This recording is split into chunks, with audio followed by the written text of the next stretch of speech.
College of West Virginia, College of West Virginia. And that later morphed into a, Mountain State University, and it's now, West Virginia Tech. okay, all same place, Yes. different name. Now tell us a little bit about your role as a physician's assistant. What's a physician's assistant do? So a physician's assistant is a layman term, was a mid-level practitioner.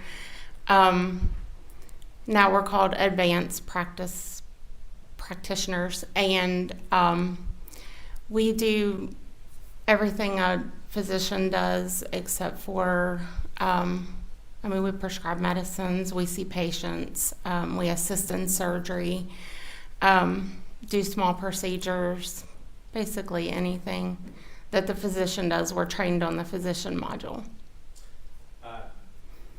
What was your first job as a physician's assistant? I worked in pediatrics Where? at Beckley Pediatrics. I worked for 5 years there. Where did you go then? MedExpress. And now you're currently employed where? Reno Medical Center. Are those the three professional positions you have held as a physician's assistant? Mainly the ER and MedExpress for many years. At Princeton ER, MedExpress at the same time. I did a dual job. I worked in ENT for 4 years, and then he closed his practice to go to Virginia, and I could not go with him, so I went to Reno Medical Center. You're familiar with the Cochran family? Yes. Did you meet them through a professional, your physician's assistant position, or some other way? No, through youth league football. Our son played. Did you know Michael Cochran? Yes. And you know Natalie Cochran? Yes. Could you be a little more detail? How did you get to know them? You said through football, but what kind of relationship did you have with Mr. and Mrs. Cochran? So I met them through football. Michael was one of Hunter's coaches for a while. And who's Hunter is our son. Okay. And Michael was always very nice, cordial, speaking. Natalie was a little standoffish. There was a lot of things going on in the youth football, a lot of problems and conflict. Judge, I'm going to object to this type of testimony. There's a comment on the defendant's character and a vague testimony about some problems that we do not know anything about. Your Honor, could I respond to that? Certainly. You didn't mention anything about this was somehow the defendant's fault. No, I You said there did was not. I just said there was problems. conflict in the youth football program in general. The objection's overruled. Continue, please, Mr. Truman. Thank you. Do you have a time frame as to when Hunter and Mr. Cochran were involved in youth football, and that's how you got to know the Cochrans? What? Hunter started playing in 2015. I think Michael was his coach around, 2015, 2016 is when we got to know Michael a little bit. So it's been a fairly long-standing relationship with the Cochran Right. family. How did you generally communicate with the defendant? Through text. Was that the primary means? Yes, sir. Your Honor, I'd ask that this binder be marked as States 3. All right.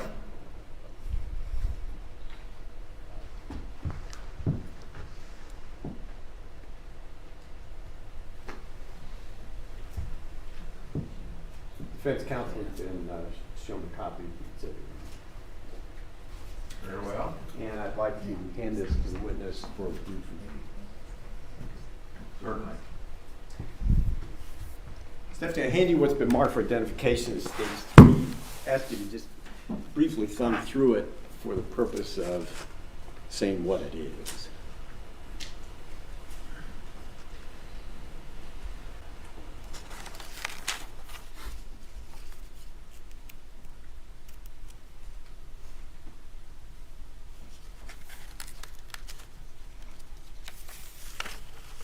It's text messages between me and Natalie Cochran. How do you know you were texting Natalie Cochran? Because in my text, these are my text messages, but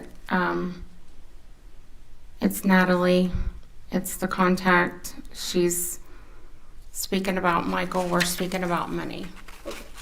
So you're confident that these are, in fact, are these screenshots from your phone? Yes. I'd ask that Stage 3 be admitted. Any objection? No, Your Honor. Stage 3 is admitted into evidence.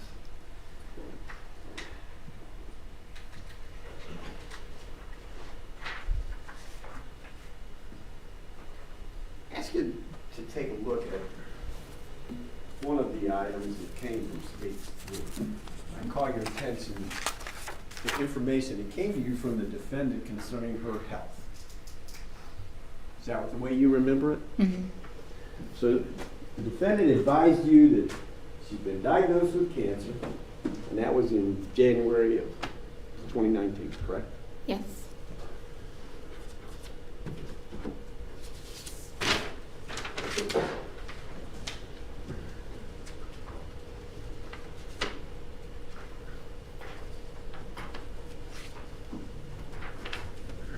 Also from Stage 3, I ask you to take a look at this. And this one may require some explaining. It should show up on that monitor, shouldn't it? Oh, sorry. Okay. Save you bending around. Take a moment to just review that.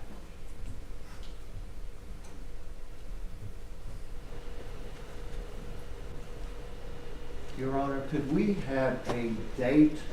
It has time stamps, but we have no idea when this was occurring. That's fair. Leave it January. Well, back up there. Tell us when that conversation took place. That one should have been in February, The 4th, maybe? the 4th. So we're talking about February the 4th, 2019. Yes, sir.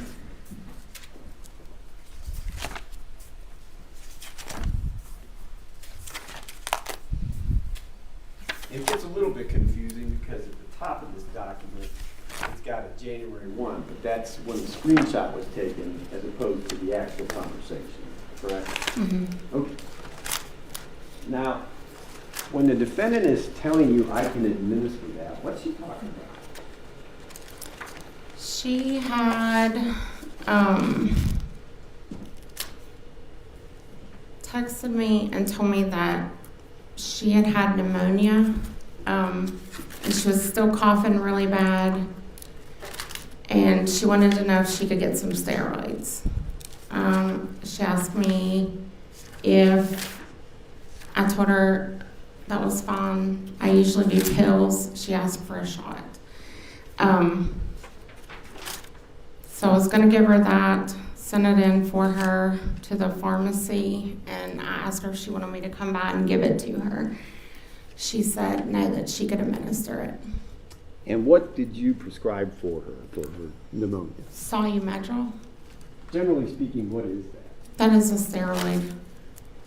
And that's the medication you offered to in pill form, but she wanted an injectable. Prednisone pill form, but she wanted an injection. She asked for Solumedrol. Okay. And an injection, is there any way to use the item you prescribed, the specific item, without needles? No.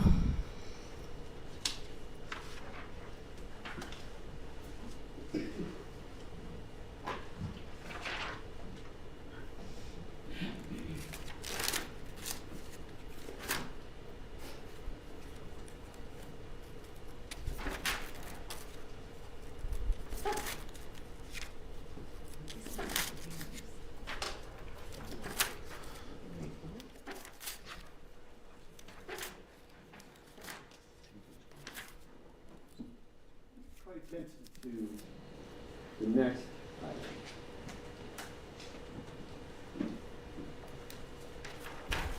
Where the defendant's telling you about the morning of February 6th. Yes.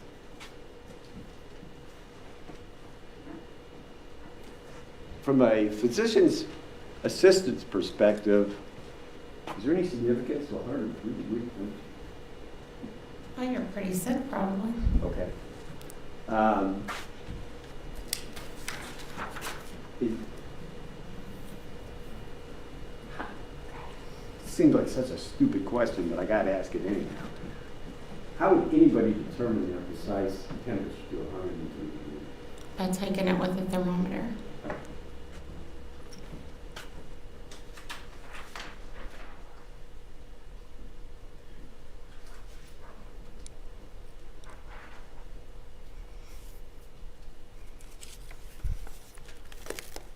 At 10:39. But that's a first time indicator on it.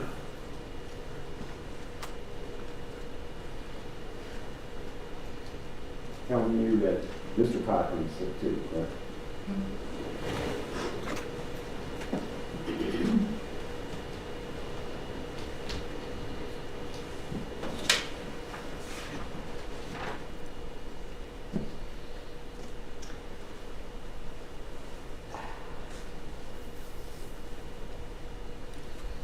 Just a moment.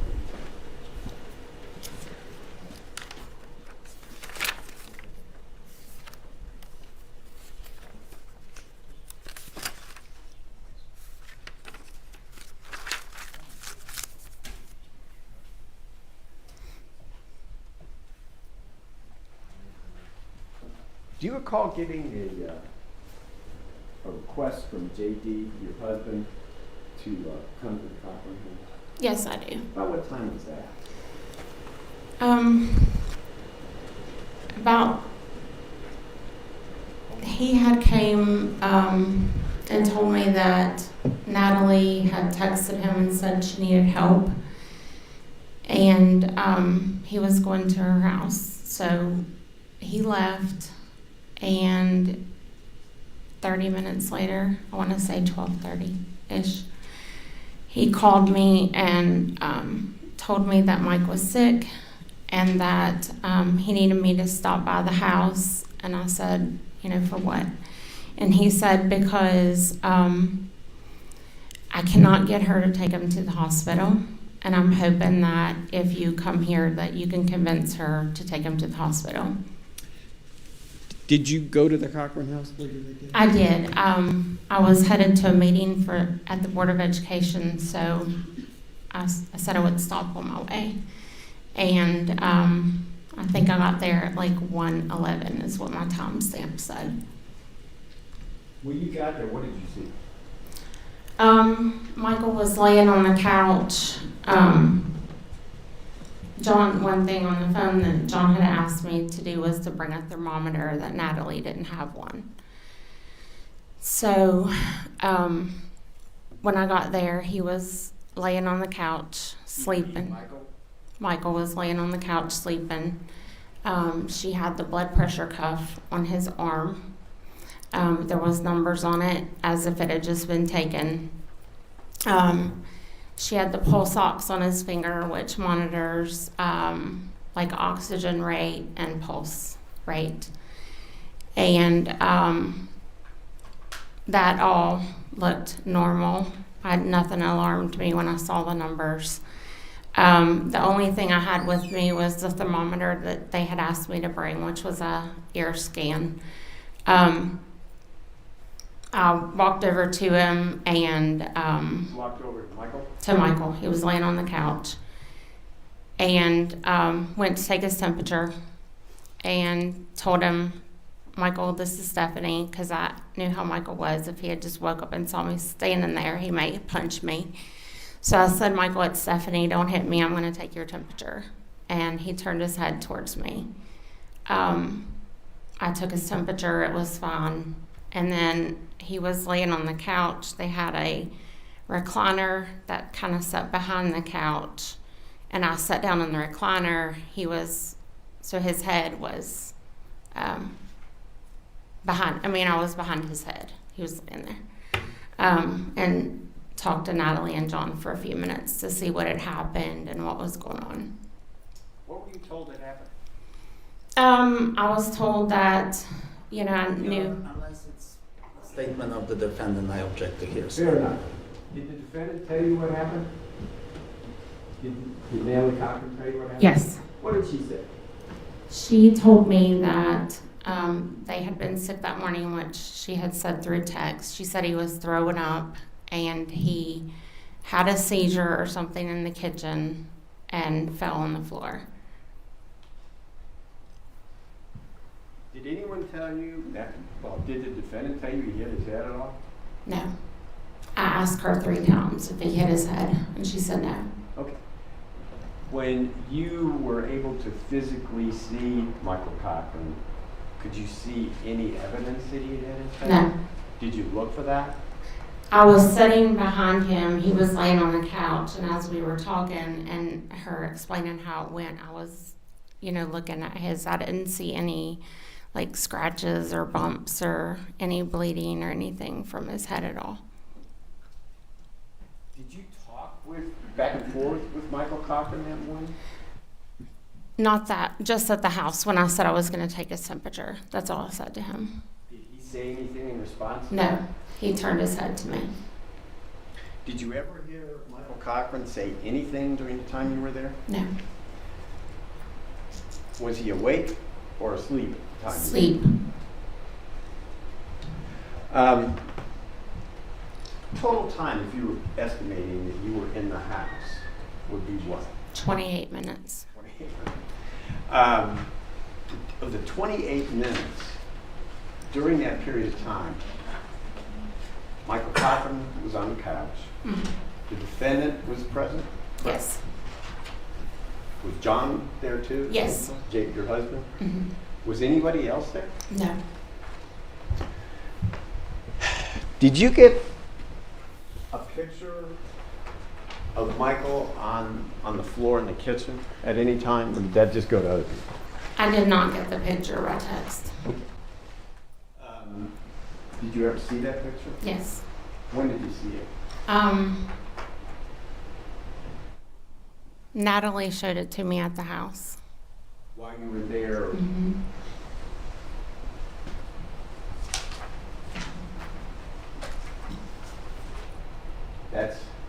That's it? Who is that? That's Michael.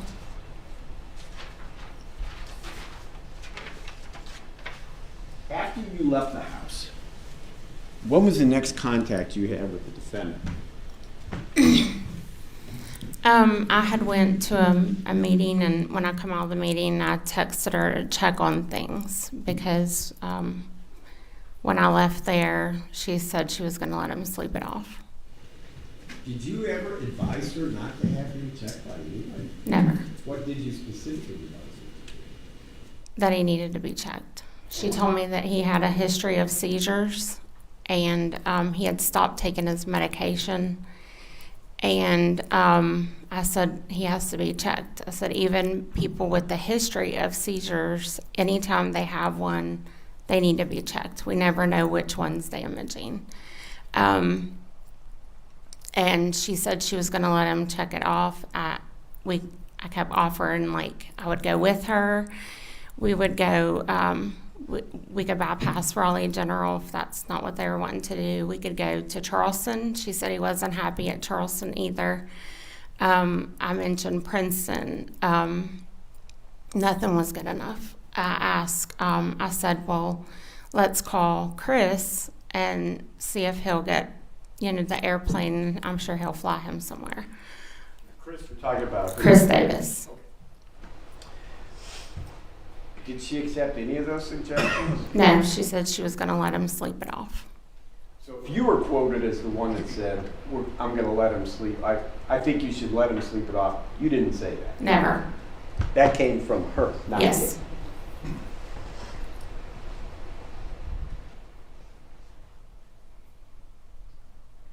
Now,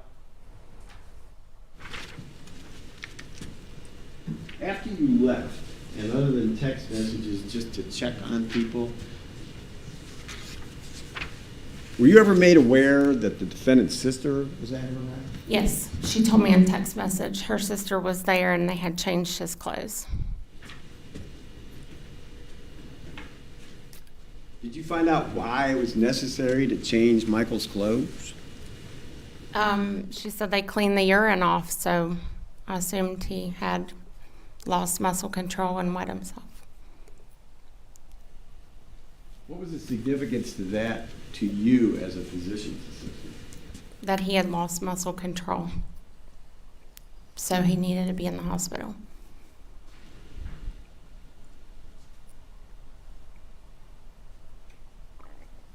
Around that same time, the defendant reported some vital signs to you, correct? Yes. What's the significance of any of those?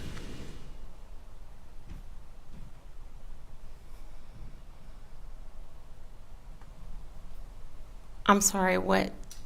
What, from a physician's assistant perspective, what's the clinical significance of those numbers? Those numbers are good except for his respirations are down. His blood pressure is a little up. Anything to be particularly worried about? Yeah, the respirations are low. What about the blood glucose? Did you check the? Never. I don't have one. So if that number came from the defendant and not you, Right. did you ever check his blood glucose? No, I don't have one.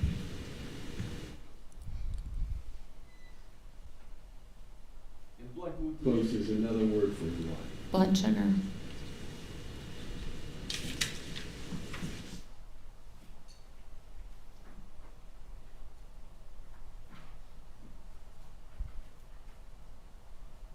Maybe that same day you get another text from the defendant.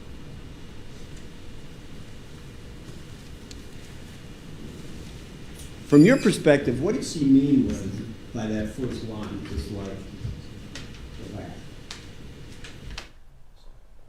He was in the hospital in November. He was sick. He had gotten sick. They went to Charleston, and she had told us that night that he was in Charleston that they thought he had a brain tumor. So at 10 o'clock that night, John and I left to go down there to be with her. He was out of it at the hospital, but he kept waking up, like combative. But they were giving him like benzodiazepines at the hospital to sedate him. So I took it. She was saying that he was sick like he was in the hospital. From your perspective, was it the same on February 6th, 2019 as it had been in late fall of 2018? Yes, and the fact that he was given medicine for sedation, it was different. I mean, they were sedating him at the hospital to try to calm him down so they could do the tests on him. And of course, he woke up from that. Yes. Did he ever wake up from this one?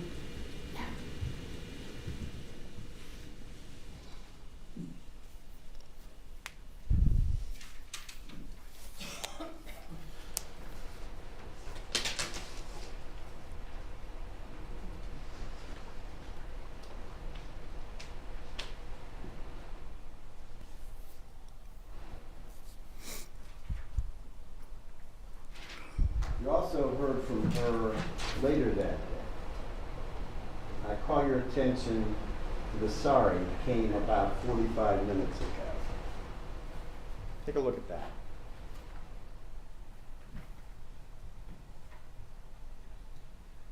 "21. What does that mean to you? No one should ever have a blood sugar of 21. What's going to happen if they do? They're in a coma. Probably near death. Probably near death. Objection as to leading. Overruled.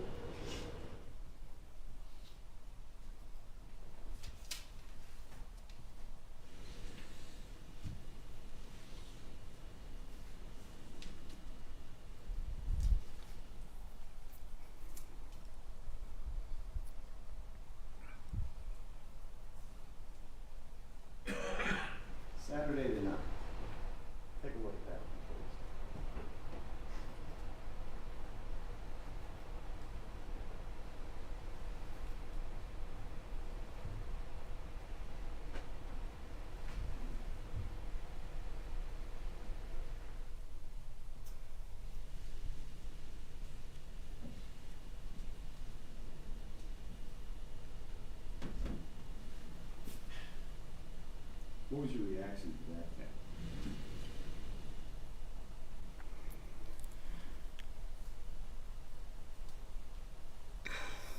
that? It was, I just,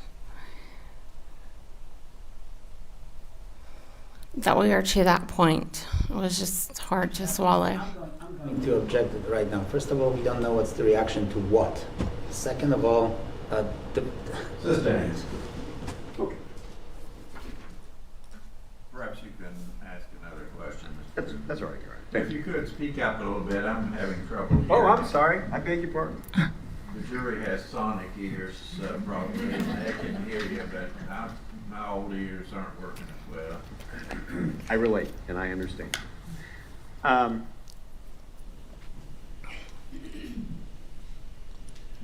Despite the imminent death of the defendant, or of the victim, Mr. Cochran,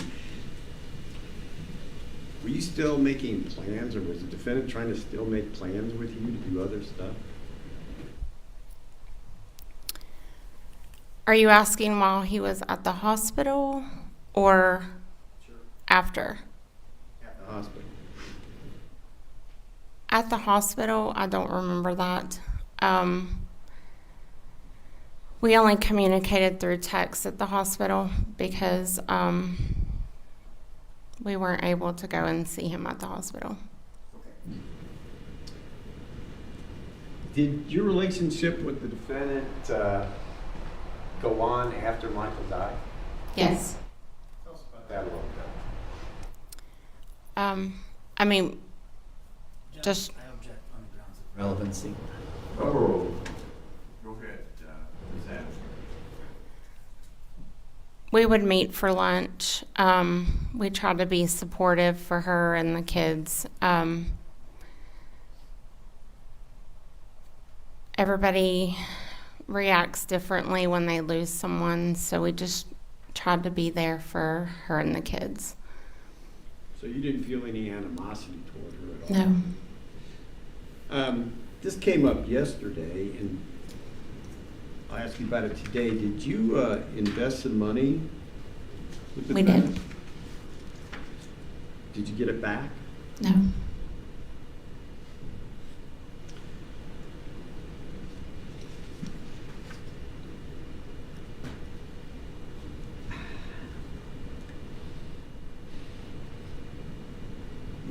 Just so we're clear here, were you ever the treating physician's assistant for Mr. Cochran? No, sir. Has your testimony been tainted by? I'm going to object to this question. It's vouching the witness. I think I have to sustain the objection. Did the loss of the money to Mrs. Cochran cause you to change your testimony today? No. The same thing. I'll allow that, I'll allow that. No, it did not. Glad you said that, because the defense kind of implied from time to time that could happen. Did you? Move to strike that comment, Judge? Oh, we've given both sides some leeway in that. I'll deny the motion, overrule. Were you aware that the defendant's house was searched? I was. She actually called me from her mother's phone that same day and told me that they were there and they were taking things. Did you say anything else about the search? Later, I went to her house because I felt like there were so many conflicting stories that I wanted her to look at me and tell me what was going on, the truth. What'd you tell you? She told me that they had taken everything from the house. I asked her what was going on. She said she didn't know. And she told me that they had taken everything. They had even taken insulin that she had in the refrigerator. Can I have just a moment, please? Sure.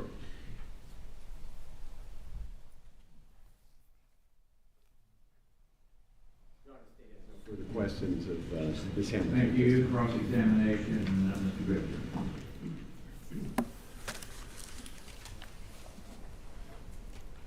Ms. Hamilton, you have a lot of medical experience, I take it. Can you buy Humalog over the counter? No, No?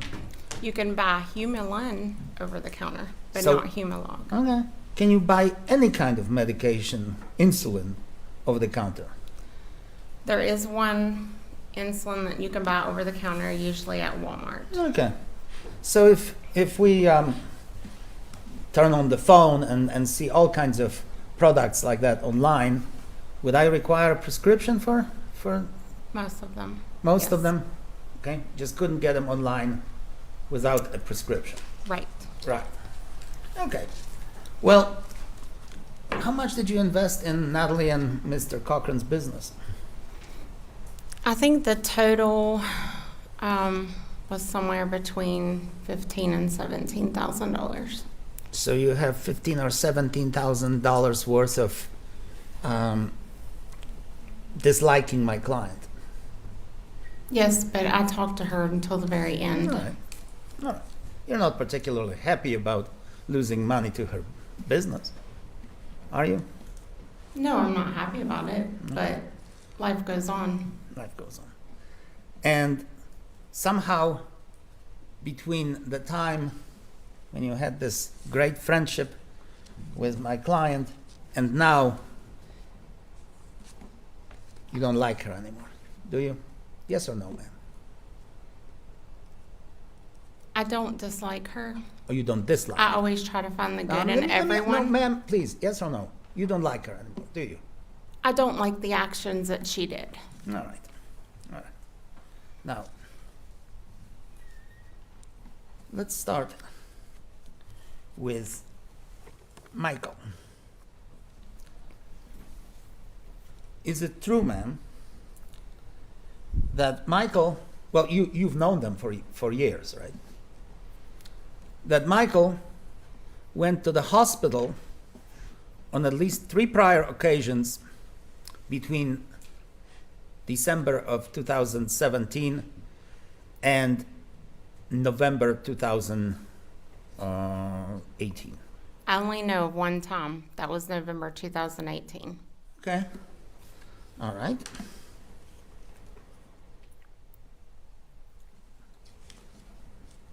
And during that time, do you know that he had a seizure-like activity? Natalie told me that he had a seizure. Do you have from any... I do not know that for a fact, no. Well, I didn't ask you that. Hold on, listen to my question, please. You don't She know... did answer his question. Yes, that's right. I said, do you know from any independent sources? No, Okay. her. Ma'am, please. Yes or no will suffice. What do you mean independent Do you sources? know from any sources, such as review of the documents? No, From I any- didn't have his medical records. All right. Is it true, ma'am, from the medical standpoint, that people who have seizure tend to urinate on themselves? Yes, if they lose muscle control. All right. So the fact that Mr. Cochran may have urinated on himself if he had a seizure would not be abnormal. No, But, all right. A man of, well, how much did he weigh approximately? You know, I don't know. Maybe 180. I don't know. how tall was he? Maybe 5'7", 5'8". All right. How much Humalog would he have to be injected to cause an immediate collapse? I'm not sure. Well, let's say a vial.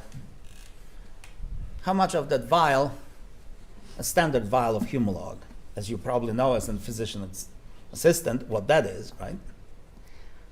Sir, everyone's different Right. and how their body reacts to it.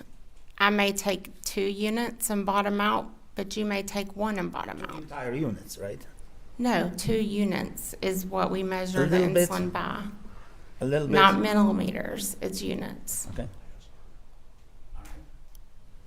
A vial may have 12 milliliters. How many milliliters would it take for somebody to collapse immediately? I don't- Of that weight? I don't That weight know. structure. It's Oh. whatever his body can handle. So you have no idea whether he was injected with any type of Humalog at all. I do not know. You don't know, ma'am, whether any type of insulin bottle or vial that may have been found in my client's house 4 months after February, that would be June, had anything to do with any type of injection of insulin into the alleged victim. I do not know. You have no idea. But you know that Michael was sick before, right? The one time. That one time. Well, did you know that seizure-like activity, that's a pretty serious condition, isn't it? If he has seizures. Yes? Yes. He also had urinary retention. That can be a pretty serious condition if he was diagnosed with that. Okay. Serious condition?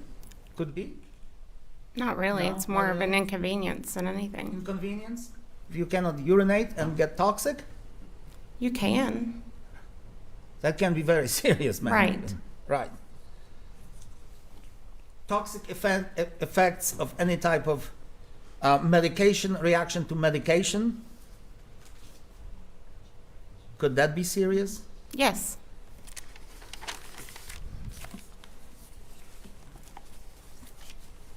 Okay. Okay. He was diagnosed at first with a brain mass. Now, Yes. that could be very serious, couldn't Right. it? Then it was changed to encephalopathy.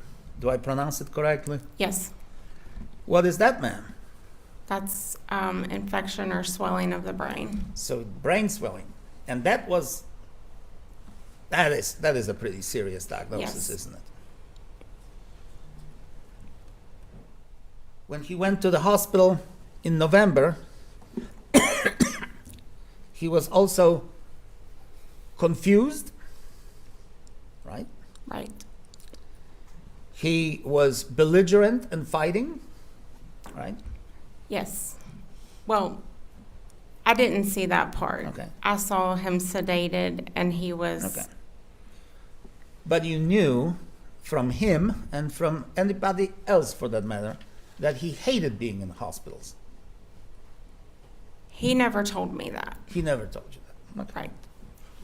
Well, did you know from my client that Michael? Yes, Hated she to said be it that day at the house. That's why she didn't want to take him to the hospital, as he would be mad. Okay. And I told her to blame me. Okay. Now, I want to ask you one more thing about this Humalog. Humalog, if injected, takes about 15 minutes of delayed reaction, right? Yes. And then it reacts insulin reacts in the human body, right, after Right. about 15 minutes, and then it subsides, right? Right.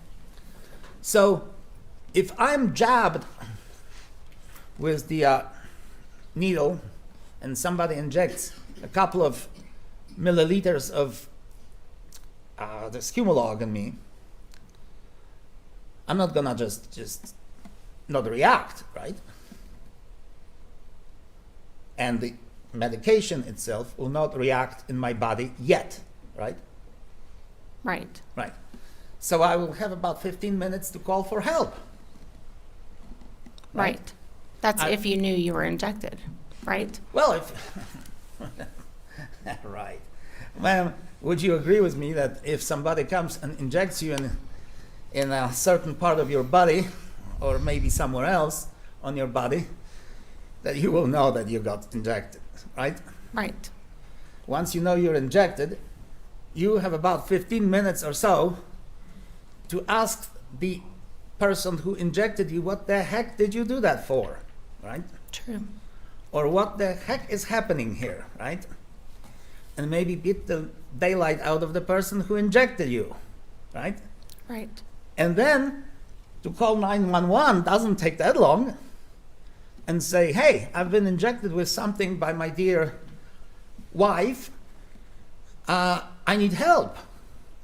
Desperately. She won't tell me what it is. So he would have the time to react to that injection, wouldn't he? Maybe. Maybe. Right. And yet, we have no record whatsoever of this alleged victim calling anybody for any help or assistance. Correct? Okay. So we have no idea why he collapsed, do we? No. All right. Now, I'm going to ask you this. Mr. Cochran was, at one time, I'm sure you know,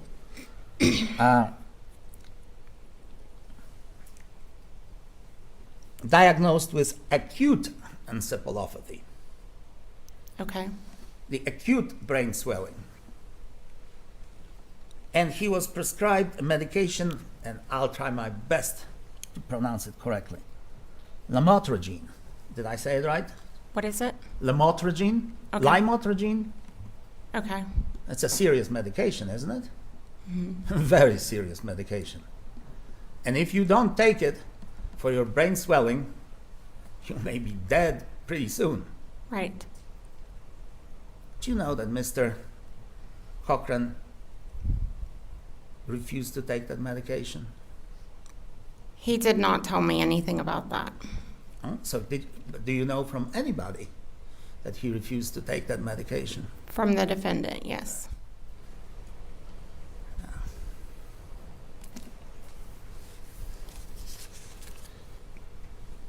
No.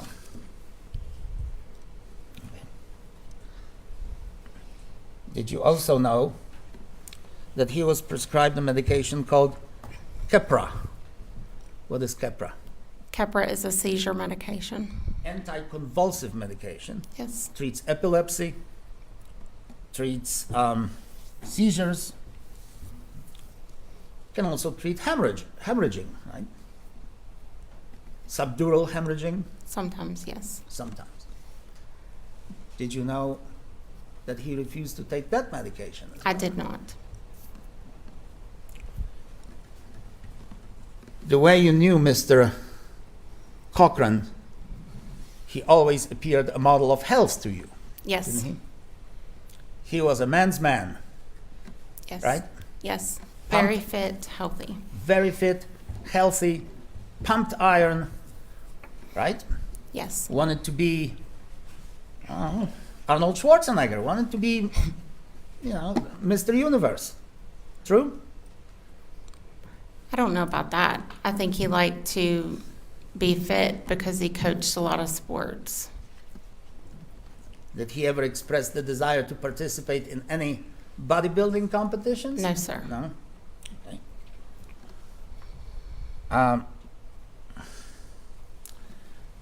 For that, he was using a certain amount of steroids, wasn't he? I did not know that. You didn't know that he was using supplements? Not from him.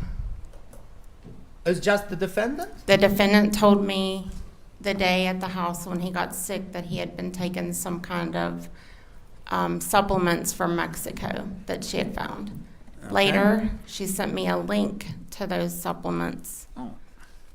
And did you look at those supplements? Yes, the link that she sent me, they were not from Mexico. All right. Those supplements, quote unquote, some of them were not for human consumption, were they? I only knew of one. Which was what? I don't remember the name of it, but she sent me a link. Okay. And actually, did you know that Mr. Cochran used all kinds of links on his computer to purchase substances that may have been less than medically approved by our American standards. No, I did not. Okay? Did you know whether he was getting any shipments of any medication directly to his home? Only what she had said that day. Okay. Now, you were so well acquainted with the family that you ever, I'm sure you talked to the children about. No. No, I did you not. never talked to the children about the, No. about, oh, okay. Okay. Let me also ask this. When Michael went to the hospital in late October, did you know that he only stayed there one day in the hospital? No. Well, did you know that he had a similar, if not identical, episode of a seizure? He had an acute respiratory failure. Did you know that? He was in the hospital in November. That was when we had went down there that night. I But didn't I ask- never knew the exact. I didn't ask you that. I asked you whether you knew that he stayed in the hospital prior to that in October, at the end of October, No. with all the same symptoms that he had in November. No, I only knew about the November Okay. one. Well, what do you know about his mold exposure? She told me later that they thought it was mold. That was like a month later. She told me they thought it was mold from a house that he was remodeling. Huh? Did you have any mold in your house? Do I? Mm-hmm. Did you at that time? No. She said, you said that it was from the mold in your house? No, a house I'm sorry, I he was couldn't- remodeling. Okay, from the remodeling. Okay. Now, he also had a convulsive status epilepticus. That was one of the diagnoses, and maybe you will tell the jury what that is. Convulsive status epilepticus. That he had seizure disorders with convulsions. Epilepsy? Epilepsy. Acute respiratory failure, something that I'm seem to having right now. Anyway, what is acute respiratory failure? It's when your lungs quit pumping out the capacity to breathe. Okay, So you go into stress. but he also had altered altered mental status. Was he in distress at the time when he went to the hospital in November? I did not see him in distress. Well, did you see him a couple of days before February the 6th? I think it was about a week before that I saw him. Did he appear under any stress to you? No. He was just his usual, Yes. healthy, wonderful Yes. self. Yes. And yet he had all these conditions that were diagnosed at the time of his demise. Didn't he? Do you If- know? I do not know that. I only knew about the seizure that she said that day, that he had seizure disorder. Okay. And what's hypoxia? It's when your oxygen's low. Okay. What's hypercapnia? Hyper what? I think it's hypercapnia. Or maybe I'm mispronouncing it. Hypercapnia. Uh-huh. It's when you kind of go into a metabolic state because your respiratory system's low. And would it surprise you that was one of what was the final diagnosis Because his breathing was down? of his at the hospital? Would it surprise you? No, because his respirations were down. Yeah. Now, I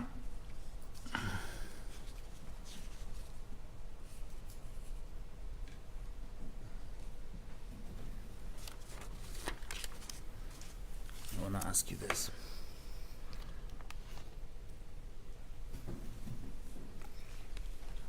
When you okay.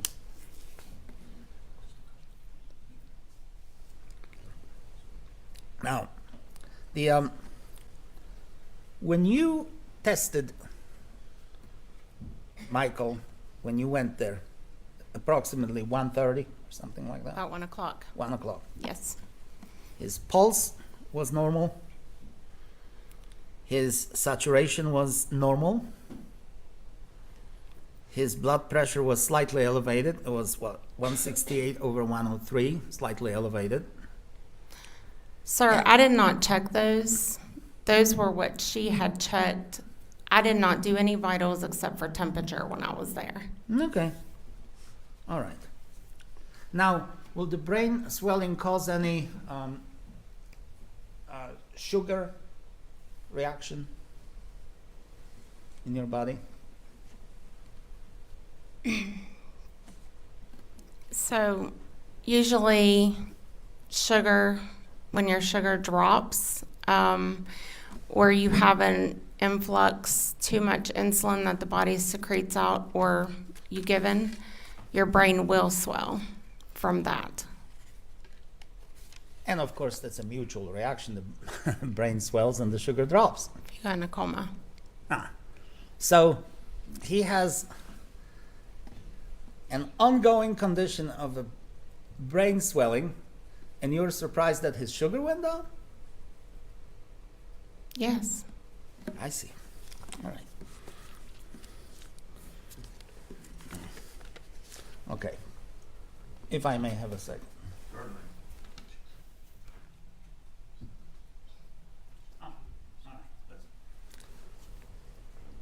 Did you see any other individuals in the house of Natalie Cochran when Michael was already on the couch?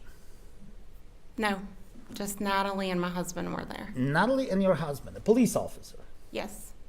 What is his rank? Sergeant? Lieutenant? Corporal. Corporal, I'm sorry. And you were aware of the fact that there were two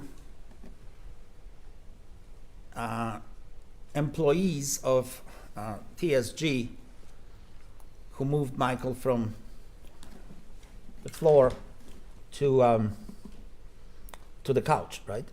Yes. I did ask who moved him, and that's what they told me. But they were not there when No, I they was were there. not there. They're already left, right? And that at some point, Mr. Davis showed up, right? Not while I was there. Not you were there.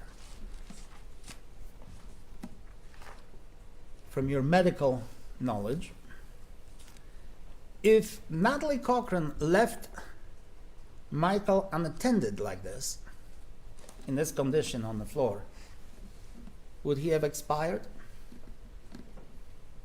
Most likely, yes. Most likely, yes. And yet this cold-blooded killer had all kinds of people in the house to monitor his condition. Is that right? To monitor it, Well, to do something. I did not monitor his condition. All right. Well, Came, looked at him, told her what to do, and I left. I was there 28 minutes, sir. but I want to ask you this, ma'am. Whether the presence of any other people in that house negates the possibility that she would just leave him there alone to die. And nobody would know. Is that possible? That's a question I don't think this witness can No. answer. I think. I don't know who exactly was at the house. I only saw who I saw.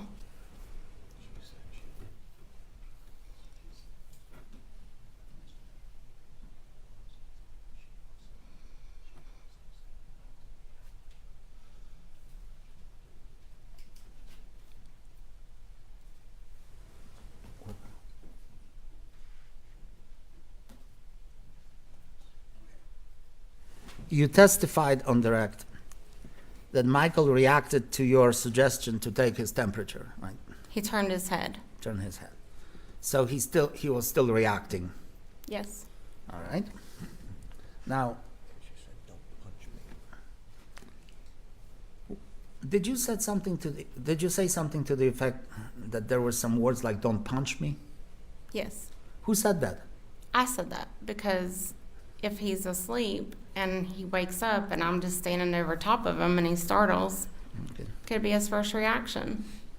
Okay. It would be anybody. Okay. So the sum total of your testimony, ma'am, is that you have no idea what kind of substances were in Michael's body on February the 6th, right?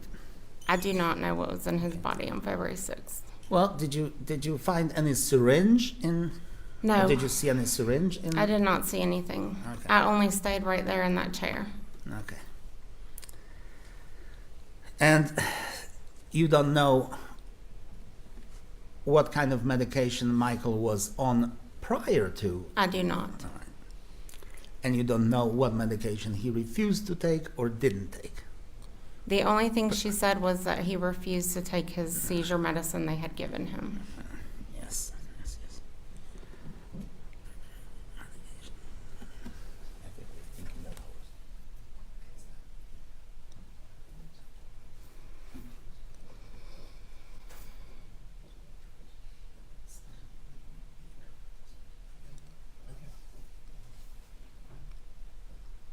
I may have a second. Yes, you may.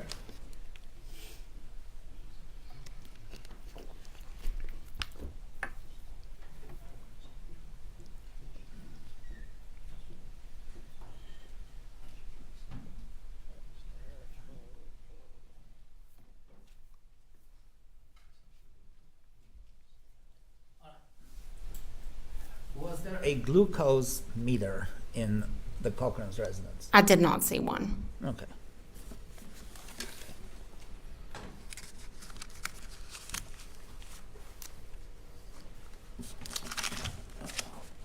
I think that's all I have. Thank you. All right. Redirect Mr. Truman. Thank you. The defense asked you if it would be reasonable that someone injected would have a few minutes, like 15 minutes, to call 911. There's an underlying assumption, isn't there, that the victim was awake? I'm going to object to the Overruled. prosecutor's I think it's leading. proper. Go ahead. You may answer, please. That Mr. Cochran was awake when he was injected. Wouldn't that be part of what the defense was asking you? That's what I'm gathering. So if Michael Cochran had been sedated or was not awake, he wouldn't necessarily follow the defense theory that he'd have 15 minutes to call 911, would he? I'm going Right. to object, Judge, that calls for utter speculation. Well, I'm going to have to overrule the objection, but I'll preserve your exception. Also, the defense asked you about circumstances where a blood sugar level of 21 would cause brain swelling. And you agreed, correct? Yes. Does it work that way in reverse? Would a swollen brain cause blood sugar to drop to 21? I would have to really research that, but I can't imagine why. It would be the opposite. I'm going to object to that answer. Move to strike it. The witness doesn't know. Overruled. In fairness to the defendant, you don't know. I don't know. Okay. You also responded to a question concerning like or dislike of the defendant, and you stated that you didn't like her actions. Right. What did you mean by that? Well, what she had done was, with the money. Now that is, Lying. objection. That's comment on the defendant's character. Lying? I'm going to overrule the objection. You may continue. So when you said lying, you felt that the defendant was being less than truthful with you. Was that just on one occasion? Just several conflicting stories.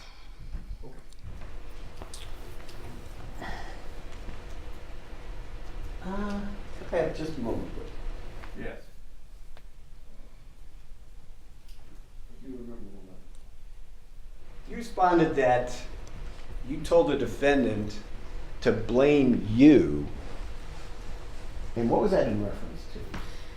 When I kept telling her he needed to go to the hospital, she said that he would be mad if he come to and was at the hospital. And he would be very upset because he didn't want to be at the hospital. So I told her to tell him that I had been there, and I said he had to go. Blame me. I didn't care if he talked to me again or not. Why did you reach that? Because I wanted him checked. How important was that to you that you checked? It was important to me. Did she do that? No. Or at least not until She refused. 6 o'clock or 7 o'clock that night. That's all the questions the state has. Thank you. Because Conflicting stories, ma'am. What are you have- saying? You have a story that you go to the Cochran's home. Michael, who apparently dropped on the floor, is now on a couch. Mm-hmm.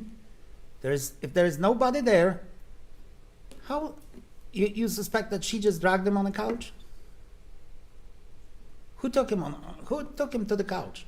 I told you I knew that the contractors had put him on the couch. Now, do you have any evidence that Michael was injected to begin with? I do not. Do not. But that he was injected with anything while he was asleep I do not. at 11:30 during the day. You don't have any evidence of that, No. do you? Now, let's be perfectly clear right now. You are there in her house with a law enforcement officer, your husband, Mm-hmm. with a man who is just about to die, according to you, or at least you want to check him out. You have a law enforcement officer who can enforce taking her to the hospital, can't he? He's a state trooper No. who sees a no person one to can, die. No one can make someone go to the hospital. You cannot make a person go. Okay.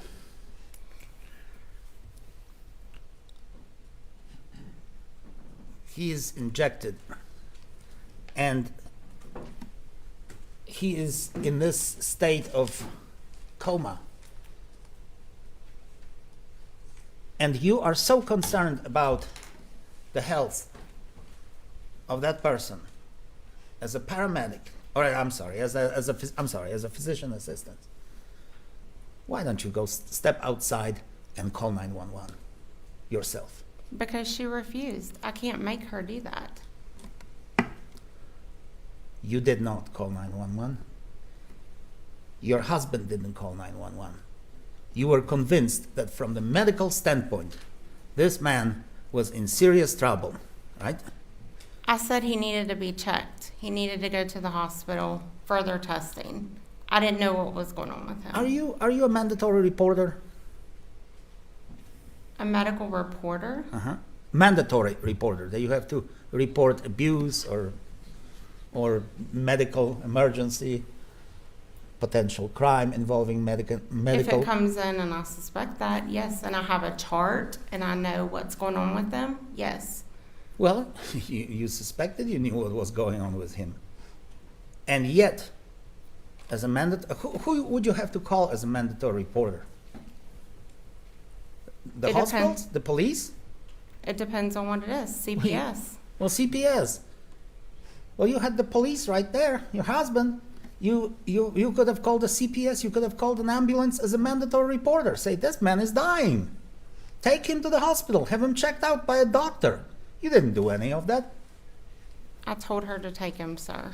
She was his voice. I can't make her go.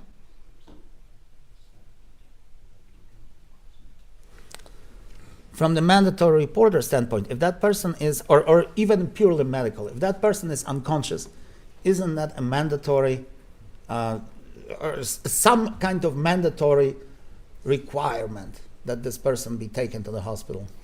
So he was sleeping when I was Oh, there. he was sleeping.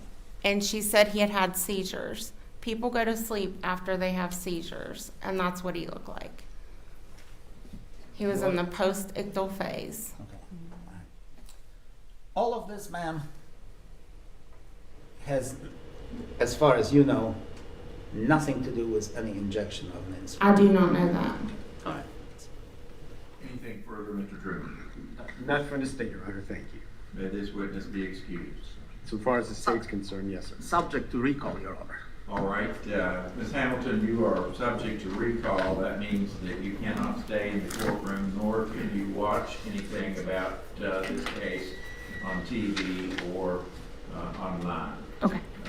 This means that you may be recalled later by the state or by the defense to testify. Okay. But you may step down. Thank you. Ladies and gentlemen, we'll take our mid-morning break. At this time, we'll break for 10 or 15 minutes. Please do not discuss the case among yourselves or with anyone else. You may go with the bailiff and enjoy your delicious donuts.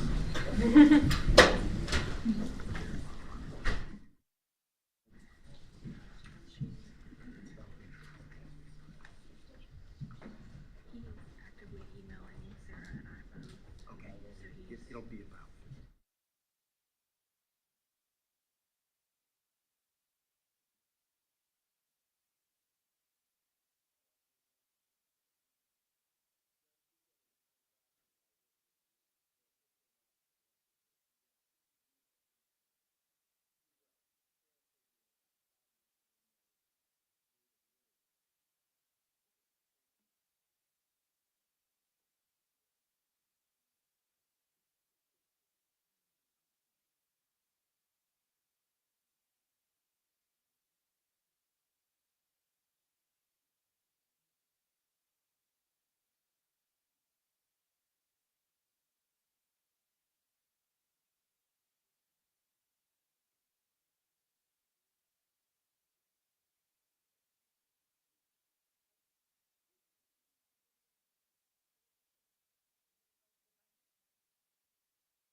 seated.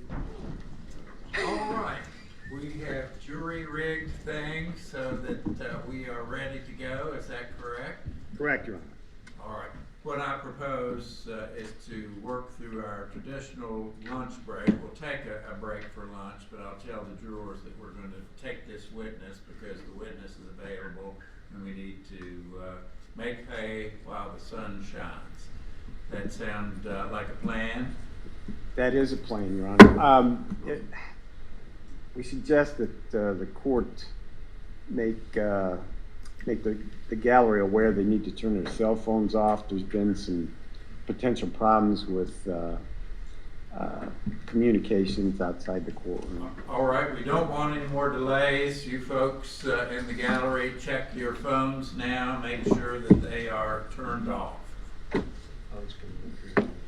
Bring in the jury.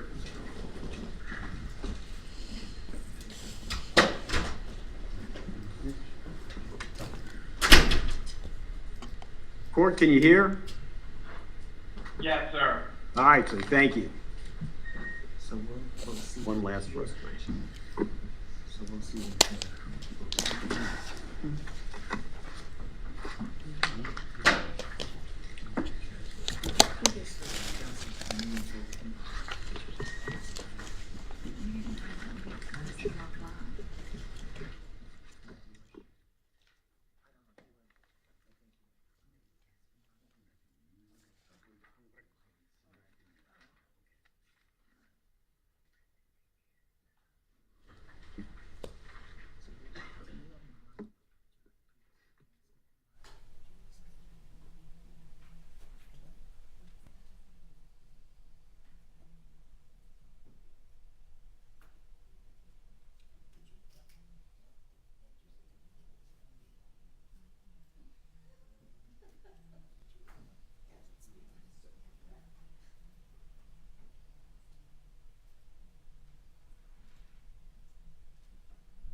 Jury, whenever I was much younger than I am today, and I had a TV set up with an antenna, and we only had 2 or 3 channels.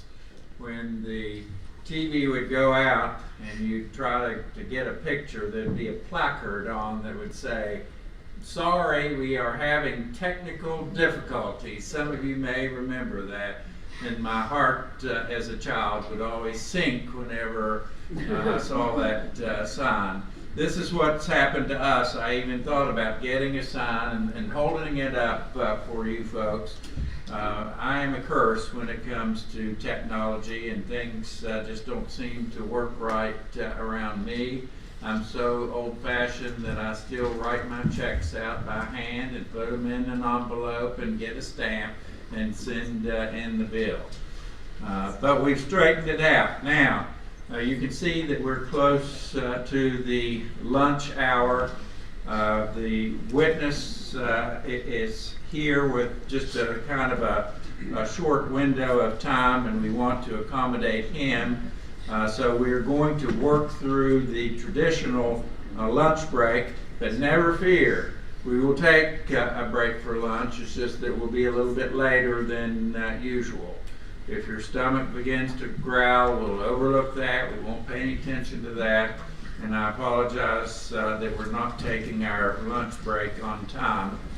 But I know you folks have been patient and you've had to wait, and we need to make some progress in this case. So if you'll please bear with us. We are still, of course, on the state's case in chief. You may call your next witness, please, Mr. Truman.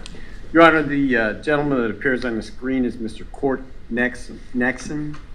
All right. Sir, I can't tell whether you are seated or standing. Are you standing? I am standing, Judge, and I have a stand-up desk, and I don't even have a chair, so I am in a standing position. All right, well, would you please raise your right hand, sir? Do you swear or affirm to tell the truth, the whole truth, and nothing but the truth, so help you God? Yes, sir. All right. I would normally say you may be seated, but you're standing at your desk, and so you can remain so. Before we get started, let me explain to the jury, ladies and gentlemen, you are watching this next witness on video. You should regard his testimony in the same manner as you would if he were right here in the courtroom amongst us. So assess his testimony and the credibility thereof, just like you would any other witness that is called to appear to the witness stand here.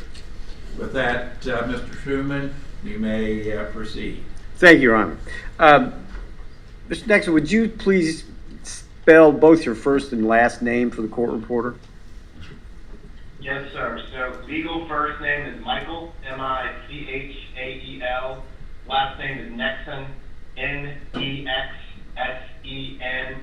Middle name is Cortland, hence the name Court. How do you spell Cortland? Court.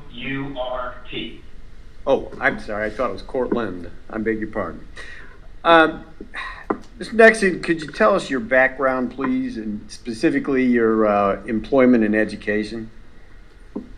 Yes, sir. And if it's helpful, I am loud by nature. If I need to talk louder or quieter, Mr. Truman, please just tell me. And first and foremost, the judge and jury, I truly appreciate you all letting me do this virtually. Grew up in the state of Virginia, Washington and Lee University in Lexington, Virginia for undergrad. Started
with now.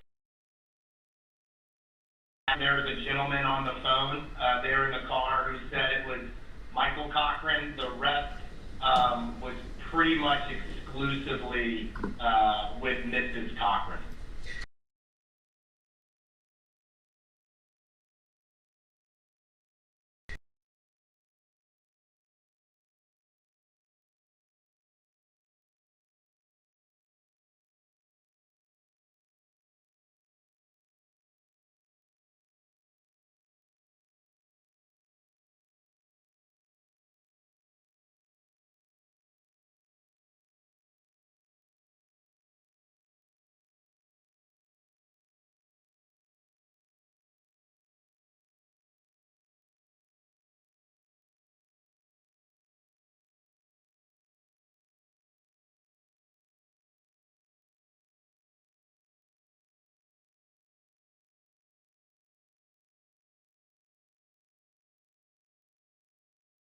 Of my,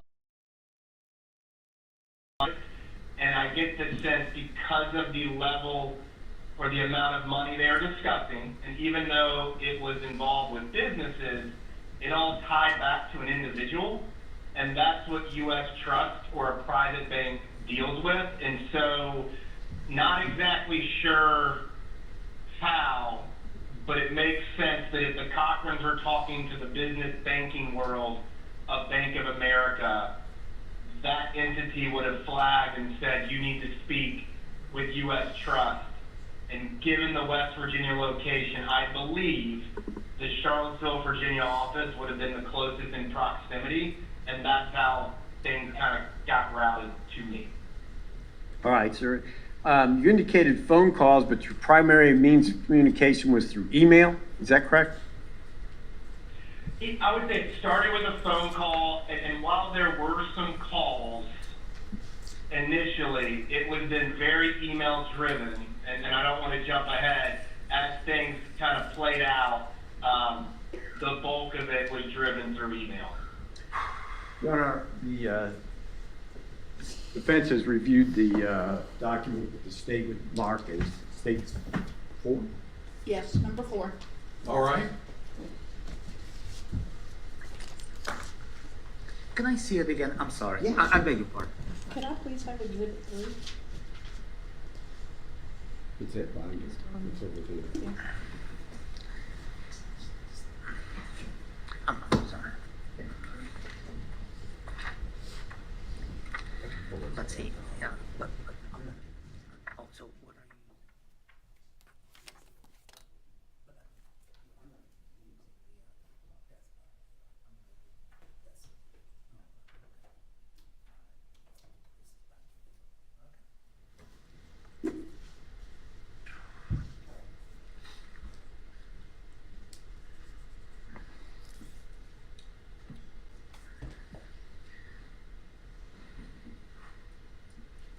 All right, you may continue, Mr. Truman. Thank you. Mr. NEXSEN, the first email that the state wanted to discuss is where it was dated February 4th of 2019 at 11:55. And so that we can identify your emails, they all have a ustrust.com email address, correct? Correct. And in that email, you're merely providing personal contact information to the defendant, how she can get a hold of you with a direct line, right? Correct, yes, sir. If it's helpful, Mr. Truman, I have that email in front of me. Okay. Well, through the miracle of modern Chinese technology, we're able to hook you up this way with a telephone and through the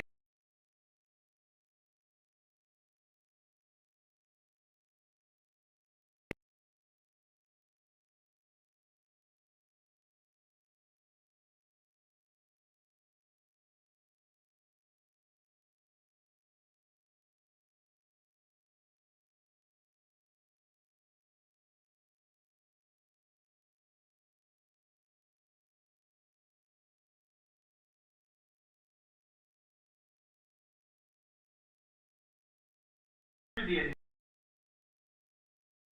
job is to kind of follow certain procedures, protocol, and information gathering.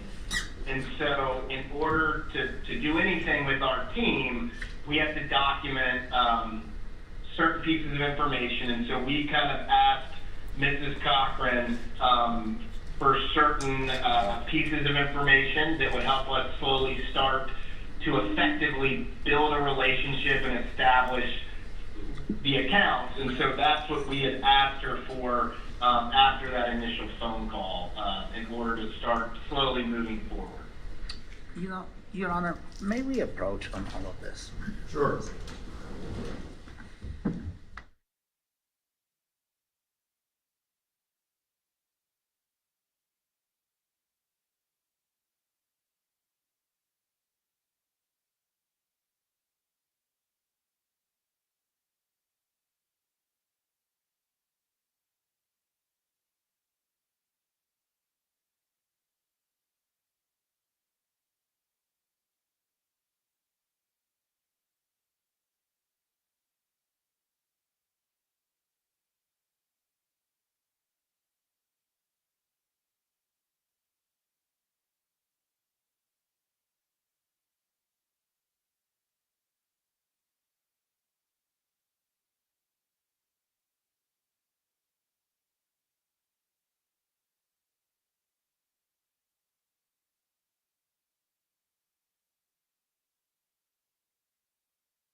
Yes, sir. Okay.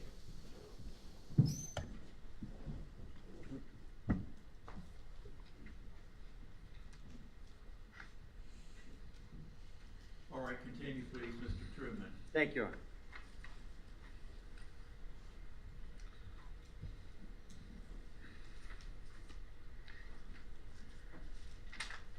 Bear with me just a moment, Your Honor. We had to kind of adjust here on the fly. Okay.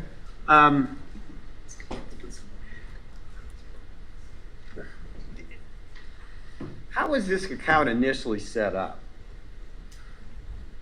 The account, so, and I don't want to jump ahead, I mean, high level, when we receive a phone call like we did, which is throwing out really big numbers, you know, our job is we have to take it seriously to see if it's real. You know, I think our initial instinct was this probably isn't real, but we will take every step.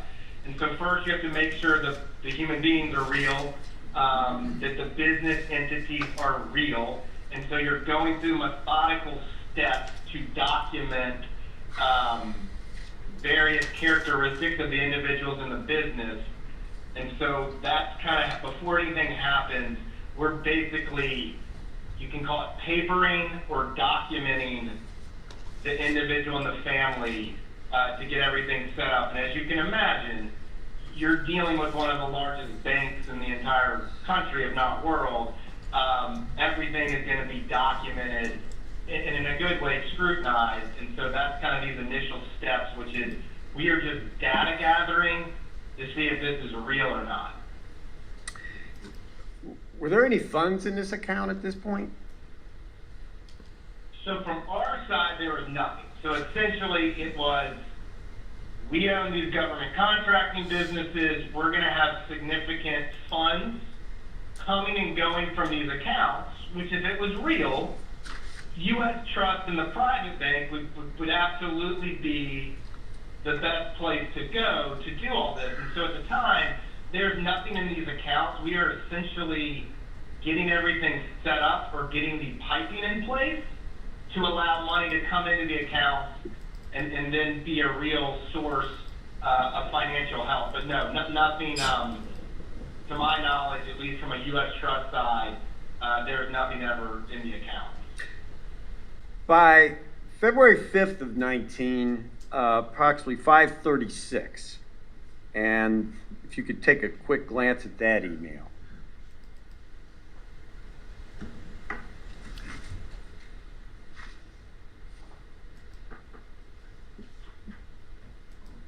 Okay, I have that, Mr. Truman. All right. Now, at this point, what was your understanding of the Cochran's intentions for the following day?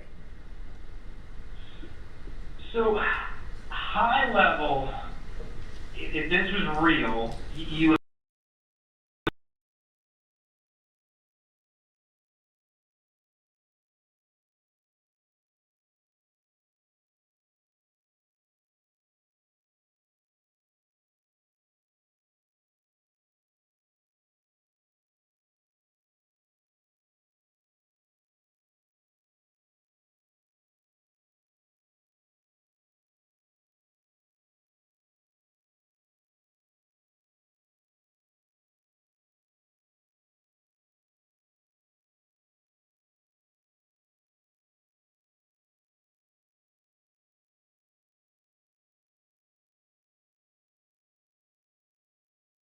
in order to physically sign a signature card, you have to have certain people witness this signature card. And I don't remember why they said they were going to Lynchburg. It could have been because of personnel or just certain requirements. But they had implied that they were going to go to Lynchburg. And again, a private bank or U.S. Trust job is to white glove, handhold service. And it's not uncommon for us to pick people up from the airport, et cetera. So when I'm looking at this email, Mr. Truman, this was trying to make their meetings go as smoothly and as efficiently as possible. And that's what Judge, we're doing in these emails. this is a non-responsive. Trying to make sure they don't Objection, break Your Honor. Objection. This is a non-responsive. Hold on, Mr. NEXSEN. This is a non-responsive answer. We're talking about the whole history of this. The prosecutor asked a very simple question and the witness is rambling. He's answering the question. Overruled. Let's continue, please. Thank you. So guys, just reframe what you're trying to ask me. You're asking what we're doing, and we are trying to set up appropriate meetings and steps, all the appropriate steps to get certain accounts and relationships set up. And that was to take place February 6th of 2019, correct? Correct, that's what we were working towards. It looks like they said they were gonna fly in, and so we were basically responding to their schedule and setting things up as best we could. Did that meeting take place? Never took place. And you were notified about that Wednesday, the 6th at 6:47 a.m. in an email from the defendant, correct?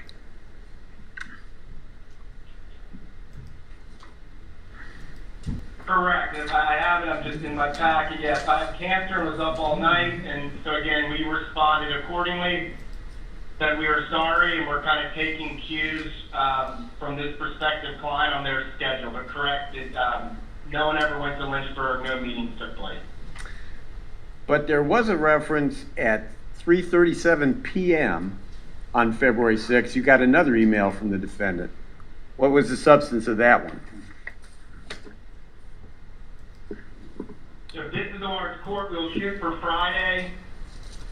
Is that the email? Yes. Yeah. So again, looking to reschedule is how I and our team read it. Was they were looking to reschedule, and so we kept trying to be accommodative and helpful. And once again, that meeting never took place either, did it? Correct.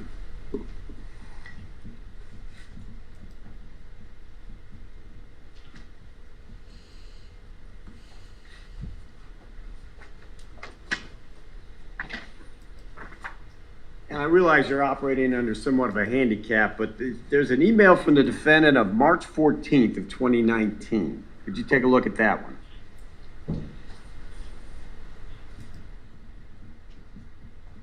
I have that in front of me. Correct.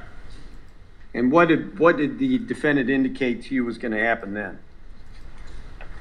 So rereading this email, they are asking for wiring information for their account. They've said that $100,000 is coming in. Other government funds are coming. And that she's emailing a death certificate and a state paperwork so we can remove Michael. So in the interim, we've been informed that Michael was in the ICU and then passed. And so in that interim, that's where we are as of March 14th, which is trying to move money around with these accounts. And the last one was the next day, March 15th.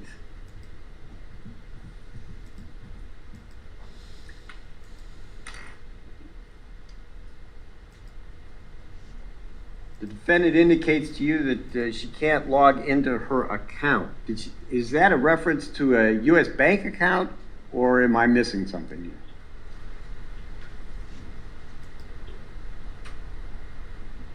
I'm reading her email.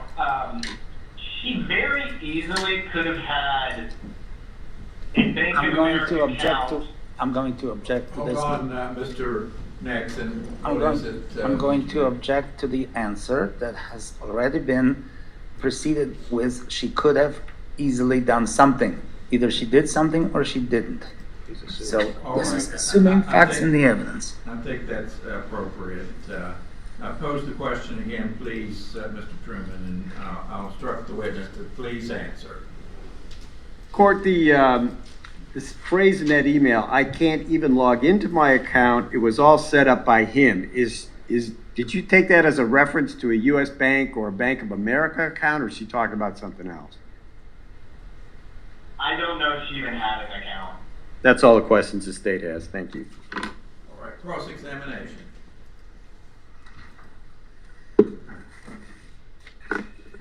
Did you ever talk to Michael Cochran about any of these transactions? There is a gentleman on the phone at one time who would have been implied he was Michael Cochran. That's the only interaction I ever had with him. He was on the phone, supposedly in the car with Natalie, and this was early in the process. This would have been in February. Okay. How many times did you talk to the prosecuting attorney's office in this case? Can you repeat that? How many times did you talk to the prosecuting attorney's office in this case? The lawyers in the prosecuting attorney's office? If I remember, I think one time, maybe twice, and it was more to figure out if I could testify virtually, given kind of my location to the courthouse. Among many, I would imagine thousands of transactions, you remember Natalie Cochran and you remember Michael Cochran. I absolutely remember this, just given the nature of it, correct? All right. Now, was Michael Cochran CC'd on all the communications that you had with Natalie Cochran?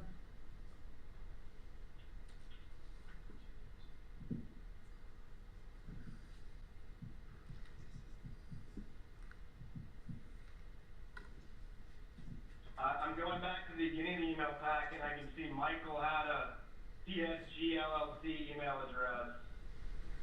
And so he was on the early emails. And then I want to say she took over as point person. Yeah, he would have. Now, here, I mean, it just kind of depends on the email, sir. I mean, Michael had Natalie and Michael both had CSG LLC US email addresses. All right. So he could have known about all the aspects of whatever transactions they were supposed to transpire with your bank, right? Again, she ran point. He was only ever communicative of the very first phone call. All right. The sum total of your testimony, Mr. NEXSEN, is that Michael Cochran and Natalie Cochran and Michael Cochran were supposed to appear in your bank somehow. And they called off the appointment twice, right? I'd say there's a little more to it than that, but if you don't want me to ad-lib. No. I want you to answer my question. My question is, the sum total of your testimony is that they were supposed to have... Objection, the subtotal of his testimony is his testimony, period. Your testimony here today in this court is that they scheduled an appointment with you and didn't show up and canceled it, right? I'd say that's incorrect. She ended up typing checks and wrote false checks that our team knew, and this kind of all crumbled because you're dealing with a very sophisticated financial institution. Your Honor, I move to strike this answer and instruct the jury. Overall, I'm going to allow the answer to stand. All right. Please. They wrote some checks that, I'm going to ask you this, sir, one more time, and I want you to answer yes or no. Did they schedule an appointment with you and canceled it? Yes, they canceled multiple appointments, correct. Did they schedule more than one appointment with you and canceled it? To my knowledge, there would have been 2 different in-person get-togethers, and then it all became email-driven communication. How many appointments did they schedule with you? Mr. NEXSEN, please listen. How many appointments did they schedule with you and canceled? In my recollection, 2. One was they said they were going to go to Lynchburg. She didn't have cancer. I didn't ask you about that. I just... Let him answer. Wait a minute. I asked you a very simple question, sir. How many appointments did they schedule and canceled? And you said 2. Is that right? 2. All right. Yes. Now, and the reason did they give you any reasons why they scheduled those appointments and canceled them? Yes. And the reason was that Natalie was sick, right? For the first one, correct. Okay, for the second one, what was the excuse for the second one? That Mr. Cochran was in the ICU. Okay? And then in March, Mr. Cochran was dead, right? Correct, yes. Okay. To our knowledge, yes. So now the sum total of your testimony really is that they had 2 appointments that they canceled because of the illness of Mr. Cochran or my client, And then the third appointment, Mr. Cochran was dead. Is that a fair statement, sir? In terms of appointments, yeah. Okay, that's all I want right now. The next question is, you don't have any idea about the circumstances of Mr. Cochran's death, do you? You don't know anything, first-hand knowledge about this. We, at our time, we saw a death certificate, and that's our extent. Mr. NEXSEN, you're a banker. You are dealing with Mr. Cochran and Mrs. Cochran. You don't have any first-hand knowledge of Michael Cochran's death, do you? Again, I've never met these people in person. So the answer would be We were no. told he died, and we were showed a death certificate. So the answer from the first-hand knowledge of knowing anything about this case would be no. Would that be a correct statement? In terms of his death, Right. I don't know how he died. I have a pretty damn good guess. I move to strike this, Your Honor. All right, I am going to grant that or sustain that objection. Ladies and gentlemen, please disregard the last answer given by the witness. Continue, please, Mr. Victor. Mr. NEXSEN, you apparently don't like my client, do you? I think it's been a colossal waste of my time and many others' times in terms of months of going through this. That's my honest answer. It's a lot of time and resources, yes.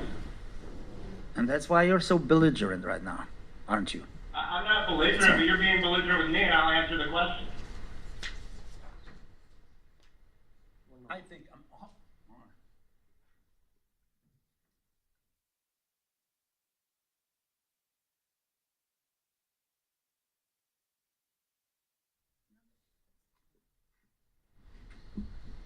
I think I'm done with this witness. All right, redirect Mr. Truman.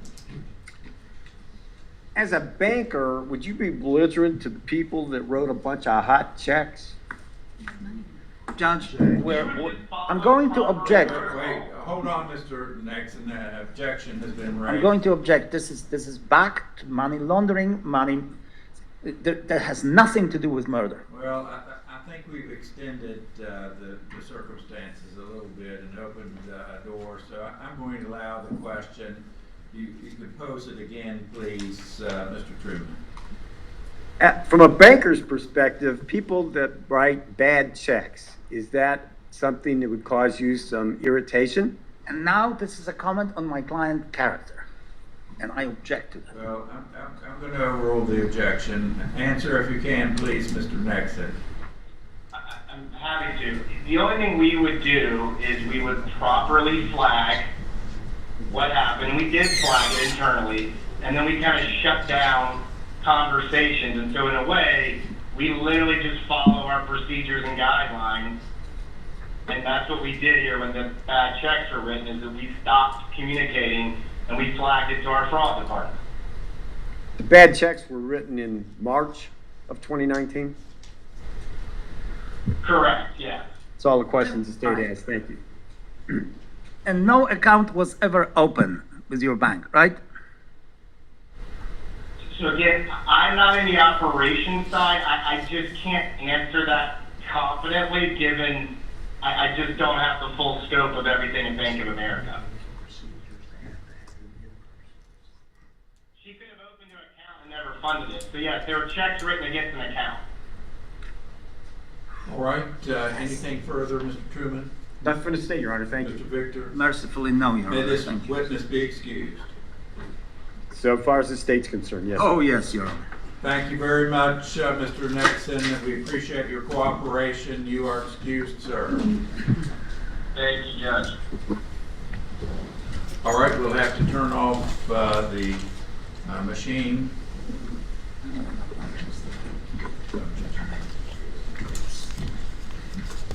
Ladies and gentlemen, we haven't approached the lunch hour too much. And so if you could be back in your jury room at 1:30, I'll give you a little extra time because we're behind the eight ball, so to speak, in terms of getting our lunch. So at 1:30, if you'll be back in your jury room, that's when we'll start back up. Please do not discuss the case with anyone at all, not among yourselves and not with anyone else. Enjoy your lunch, and we'll be ready to go again at 1:30.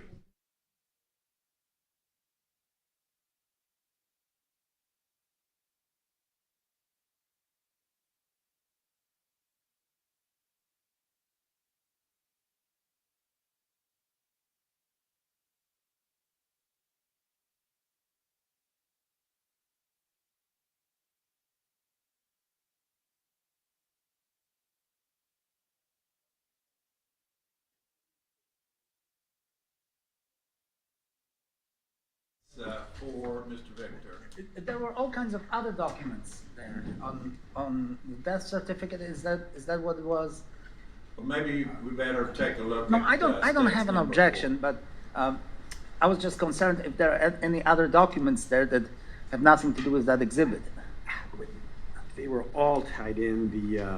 The extra documents were things that Michael provided separately, like his I see. driver's Okay. license All and right. stuff like For that. the banking purposes. Yes. Okay. Then no. All right, state's exhibit number 4 will be admitted into evidence. No, I know. It just. We'll break for lunch.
Check, check, check, check.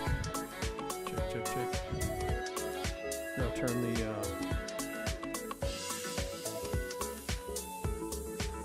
check, check, check, check, check, check, check, 1, 2. Alright, so I will put this down here. You killed the receiver?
Yes, Your Honor, he is here. He's just in the hallway. Okay.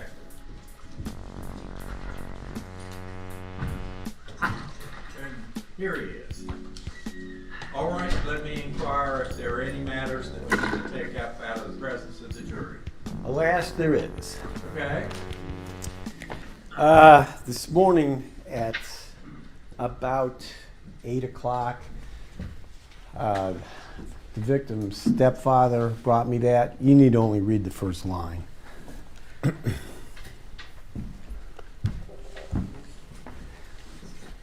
I don't think the state can call Donna Bolt as a witness under those circumstances. Counsel for the defense has been provided with that letter. You've seen this? Yes. Victor? Yes, Your Honor. All right.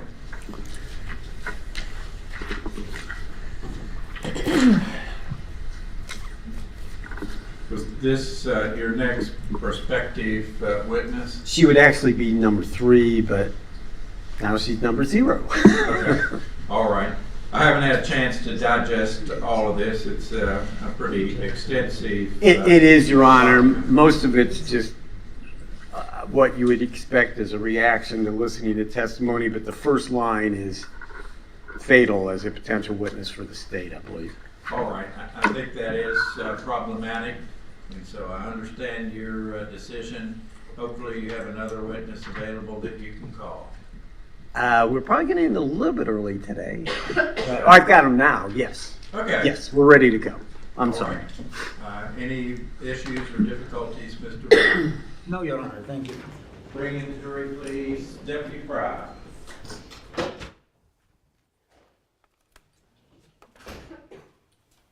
hope it's done searching.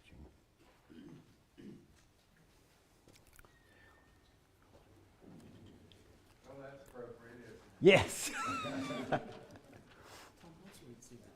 Oh, it's just the text messages between the defendant and the Kerns. Oh, okay. That's it. It's an actually it's a download, but it's the same thing.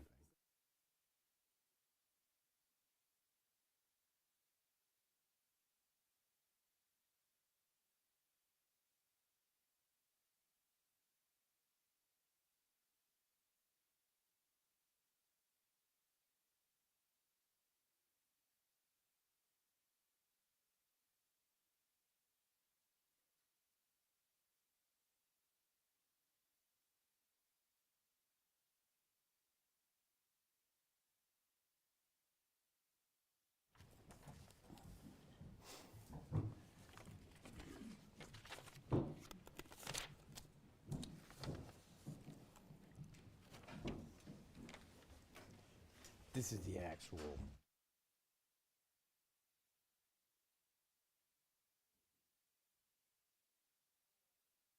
Jury, we are lined out schedule-wise and ready to continue with the state's case in chief.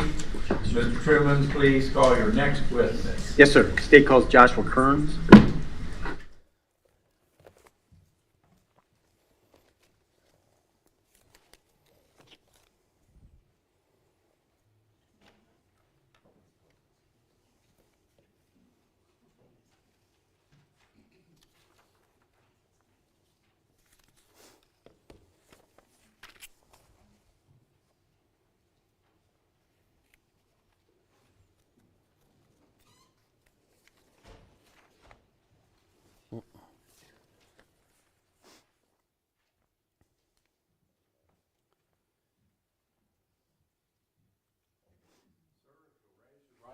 Please, do you swear or affirm to tell the truth, the whole truth, and nothing but the truth, so help you God? I do. You may have a seat right there. All right, Mr. Truman. Thank you, Your Honor. State your name, please. Joshua Kearns. And could you slide up to the microphone just a little bit, please? And Mr. Kearns, how are you employed? I'm employed by a local business, aviation company. Who owns that? My parents do. Okay. And what do you do for them? Primarily a pilot. Were you asked to conduct a flight from Beckley to Lynchburg, Virginia on February 6th of 2019? Yes, sir, I was. Who asked you to do that? Well, directly my father, but through Natalie, my father, who owns the company, and then me. So, Natalie being the defendant? yes, sir. Okay. Oops, not that. Your Honor, I'd ask that this be marked as States 5, please. Very well. And it's a, put number 1 in your heart.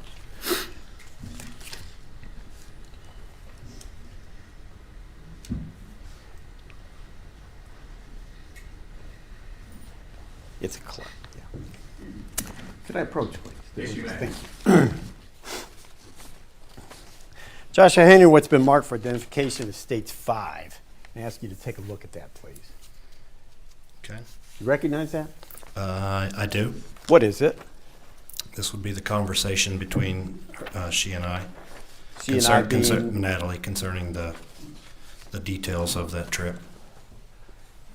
the trip from where? From originating in Beckley to Lynchburg. Okay. And what time did you receive that text? Or what time was it sent to you? At 6:35 the morning of the trip. Did you respond? I did. I simply said, okay, as in response to her canceling that trip. Okay. What time did you respond? Well, she texted pretty early in the morning. My response was a little bit late. Normally it's a little quicker, but it was at 7:16 that morning, so 40 minutes later. And the original flight was scheduled for what time? I believe, and according to this, at 9 a.m. was the departure time. Okay.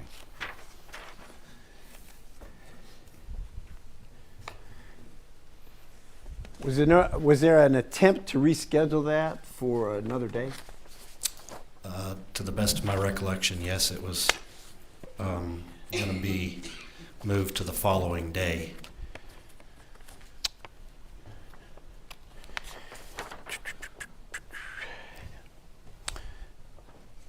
Text at 3, well, go ahead.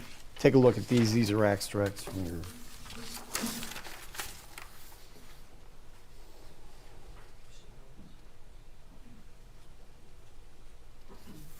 Yes. I mean, it was going to be rescheduled for, the next day is what I was told. So, and the original thing was when she texted that morning, it was going to be moved to tomorrow, and then a text later that evening, just canceling that altogether. So that trip never took place? That trip never took place, no, sir. Move to admit States 5.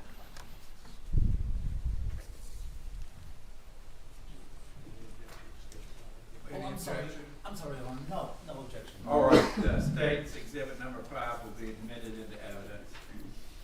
State has no additional question. Very well, cross-examination, Mr. Victor.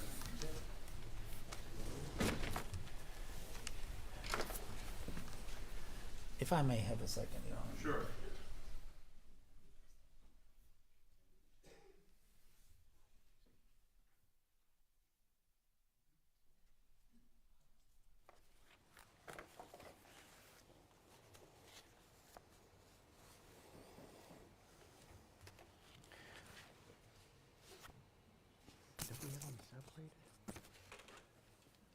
I thought we copied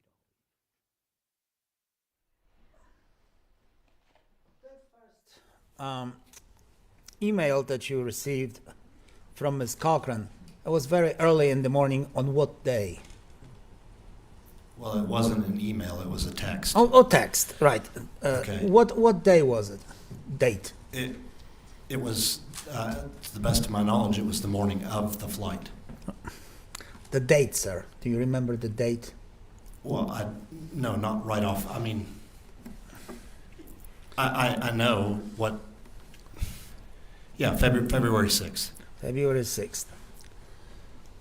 And that message to you indicated that Natalie was sick that morning. At 7:34 in the morning, she texted you that she was sick. No, she texted me at 6:30 in the morning. All right, 6:30 in the morning. The gist of it is, however, that she was sick and she wanted to reschedule the flight. Yes, sir. All right. And that evening, however, you received the message concerning Mr. Cochran being in a hospital, right? No, sir. No? You don't know anything about whether Mr. Cochran went to the hospital that day or any other day? I'm not sure how to answer that. Okay, well, did you learn from anybody, well, from Natalie? At that Mr. time or now? No, at that time. No. During the day No. on the 6th. All right. So the next day you received the message asking for yet another rescheduling? No, sir. No. Okay. It So- was the same day. All right, on the same day. So she communicated with you twice, rescheduling a flight to Lynchburg, Yes, sir. because, as you know, as far as you know, she was sick. Correct. All right. Let me ask you this, maybe outside of the scope of the direct, but you seem to be in a tremendous shape, physical shape. Well, thank you. You were a bodybuilder, sir, right? Yeah, I've been a weightlifter, sure. And you worked out with Mr. Cochran. I've never met him in my life, no, sir. No? You never had any contact with her with him whatsoever. No, sir. Did you know about his bodybuilding? I never met him, so I didn't know him. Okay. And you had no contact with him in any way, shape, or any way, in any shape? I had never seen him, never talked to him. Okay. All right. That's all I have. Thank you. Redirect, Mr. Truman. State has no additional questions, Your Honor. All right, Mr. Kearns, you are excused. You may step down. Thank you. Call your next witness, Mr. Truman. State calls Christopher Davis.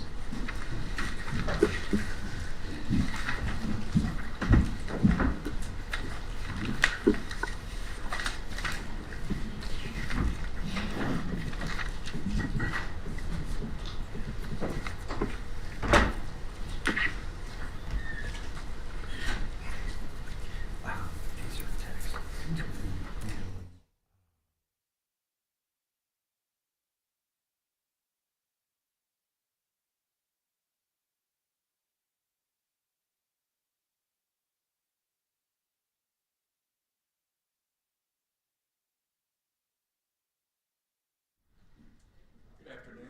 If you'll raise your right hand, you swear or affirm to tell the truth, the whole truth, and nothing but the truth, so help you God. I do.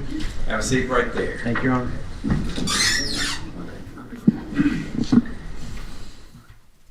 All right, Mr. Truman. Thank you. Tell us who you are, please, and what you do. Chris Davis, I'm the Chief Legal Officer for Access Health, and I'm also an of-counsel partner in the firm of Wooten Davis, Hustle & Johnson. So by profession, what do you do? I'm a lawyer by profession, yes. Okay. Can you tell us your relationship between you and Michael Cochran? Mike and I became friends around 2011, I believe. Lived in the same proximity. We shared the same interest, coaching. My youngest son was about the same age as his children, was right in between his children, and so we would always see each other, whether it be sporting events and things like that. And so through that, we became, he was one of my best friends because we would coach baseball together, take vacations, really hang out just a lot. Were you also friends with the defendant? Yes. Was that on the same level, or would you describe that differently than your relationship with Michael Cochran? I mean, it would be a different relationship because Natalie and Jennifer were closer friends, just as Mike and I were closer friends, and I would assume that would be the same. On the other side, Jennifer was closer to Natalie than she was with Mike. We would obviously do things together as a family, but Mike and I would do things separately, whether it be games, etc., and Jennifer and Natalie would do the same.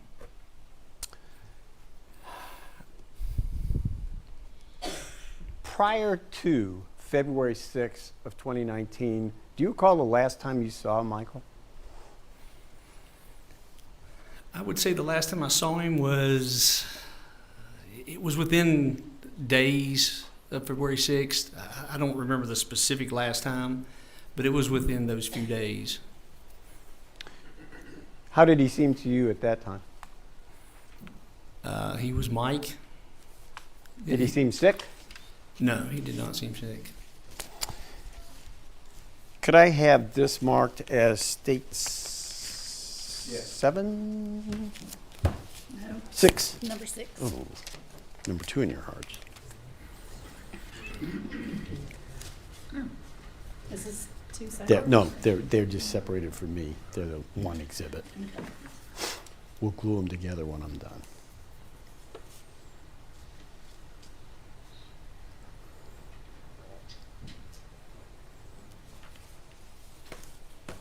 Thank you.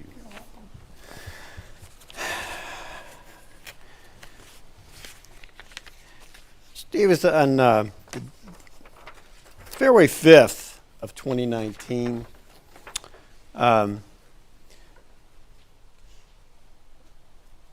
did you and Michael Cochran exchange text messages? I'm sure we did. You're sure you did? Why? Because we would probably text each other about every day.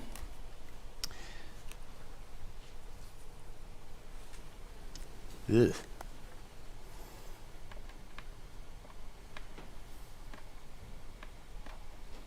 Is that showing up on your screen? It is. It is now. Thank you. Take a moment and review that, please. Okay. How do you know that that's a text from Michael's phone to your phone? Well, I recall the conversation, but it also says Michael at the top, and it has the picture that was assigned to his number. By your that phone? makes sense. Yeah, by my phone. It was, and I recall the conversation. We are so close, buddy. What does that mean? He was very excited that he was finally going to get the money that he'd been waiting on from the federal government, and a lot of things had happened in between for the previous 2 months, maybe even 3 months. They had what had been told was they were going through an audit, and then at that point in time, Objection. I'm going to object to what the federal government was going to do that calls for hearsay. That's fine. We can just stop right there.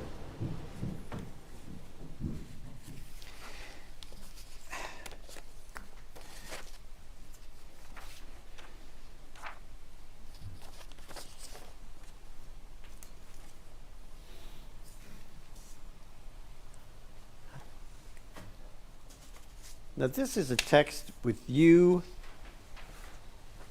and somebody else. Who else is involved in this text change?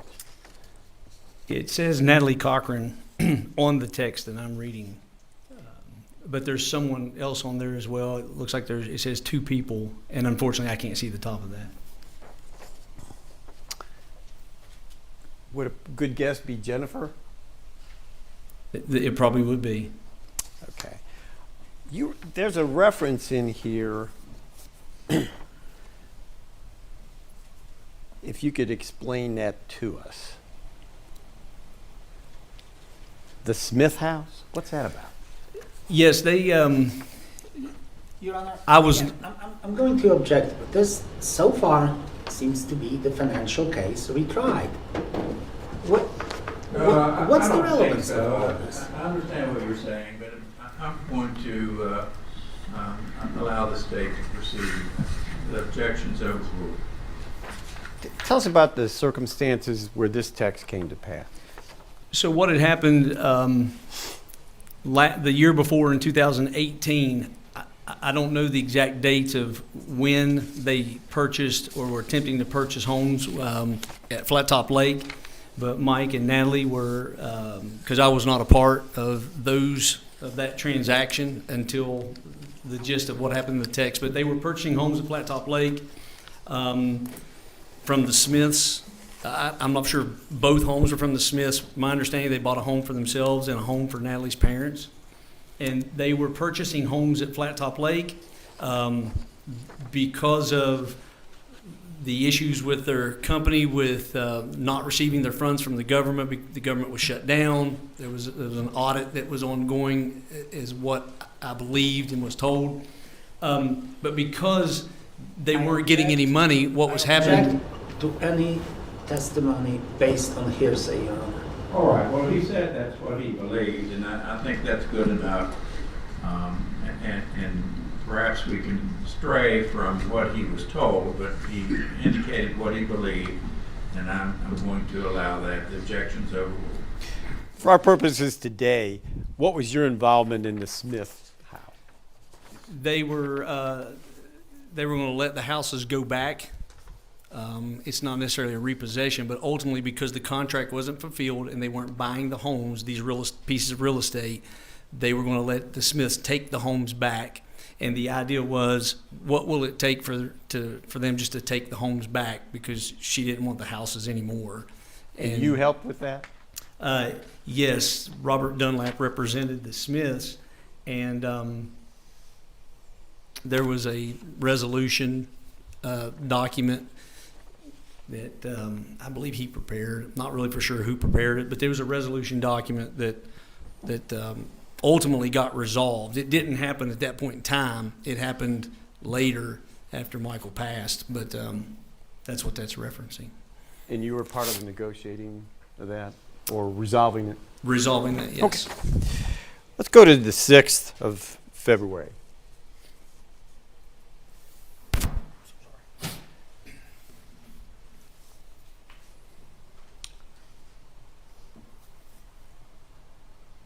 Was that the first you were aware that there was a problem with Michael?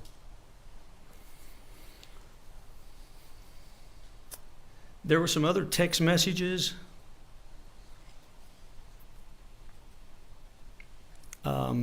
between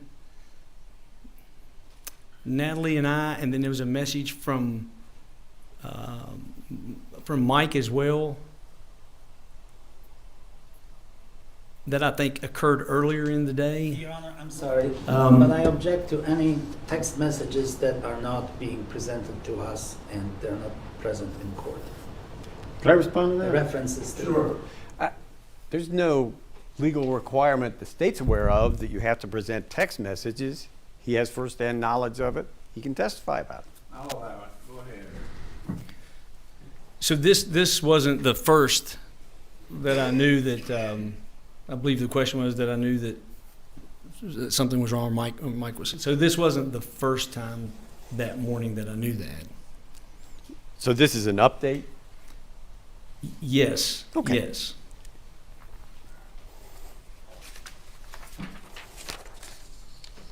Now, by 1:03,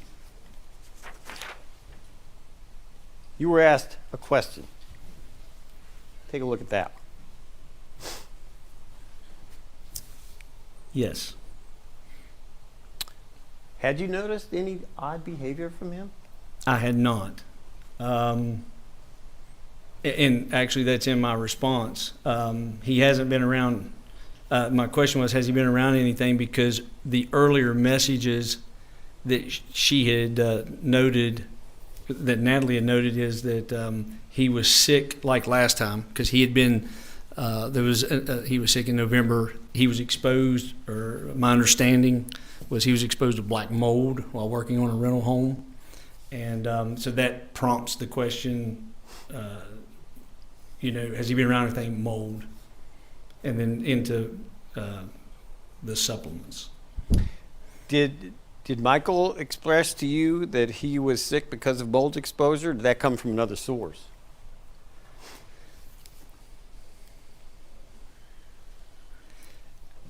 That initially came from Natalie, because what I was told is they found mold spores in his spinal fluid when they did some type of medical exam in November. And then later, Mike may have said that as well. I don't remember if it come from him directly. It more from him was about the story how they were working on the house and 2 contractors were there. They had masks. He did not. The bottom of this text references Mexican supplements. Tell us what you know about Mexican supplements and Michael Cochran. Unfortunately, I can't see the bottom of the text. I'm sorry. Okay. So this is the first time I've ever heard of anything about a Mexican supplement was on that day. I'd never heard Mike talk anything about supplements from Mexico or anywhere else. So the sole source of that information is the defendant. That's correct.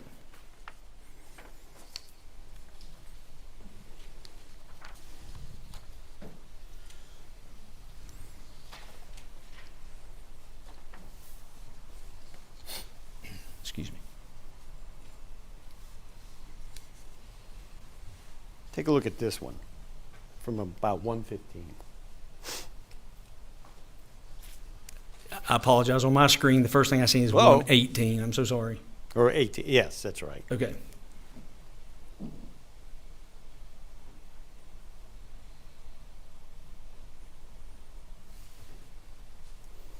And we'll just.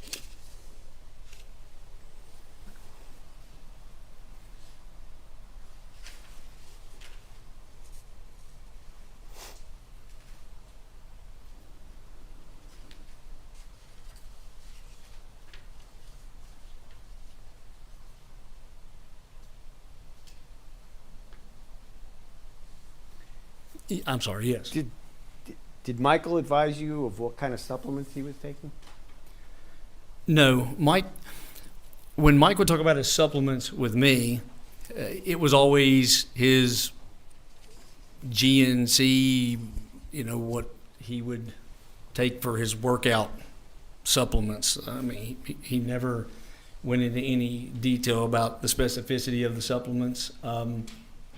Probably the most specificity we got into it was he would talk about how Natalie prepared the supplements that he was taking and would then, in essence, manage those according to him.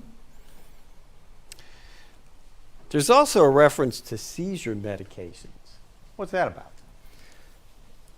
My understanding is from November, because of the exposure to black mold while he was at CAMC, there was a determination that he was now having seizures. And so he was prescribed seizure medication, and that's the reference. November to February, do you know, did he talk to you about taking his seizure medication? He talked to me about he talked about the seizure medicine to the extent he was working on his pilot's license, and that was something he really wanted to get. It was also something that he wanted to do in the future. And we talk about the seizure medicine, how he said, well, I'm not going to be able to fly, I'm not going to be able to do this. We would actually have a lot of dialogue about that, because I'd encourage him. Obviously, I'm a pilot, and that was something that we were going to do together, and he'd enjoy it. And I would remind him and tell him, no, you'll still be able to fly. You may have a medical restriction or something like that, but you'd be able to fly. So we did discuss these seizure meds.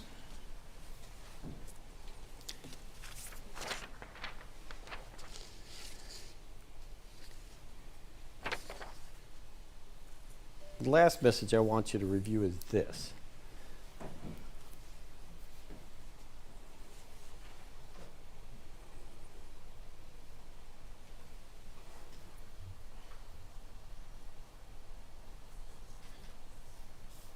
Yes. There's a couple things that came to your attention in this. One of which is the defendant reported to you that about his condition at the time. That's correct. And then she informs you that he wet himself. Prosecutor is leading. That's fine. All right, perhaps you could read. That, Your Honor, we're good with that.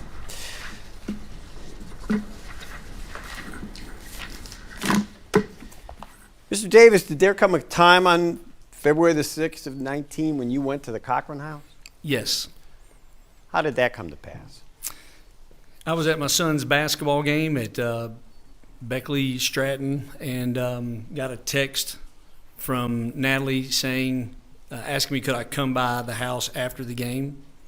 Through that dialogue, I'm not for sure if I asked the question first or it was volunteer first, but there was another family friend that was at the home at that time, Thomas Treadway, and she indicated Thomas thinks he's getting worse. Could you come by? Because we had been, my wife and I, we'd been texting through the day, like checking on how's he doing, what's going on.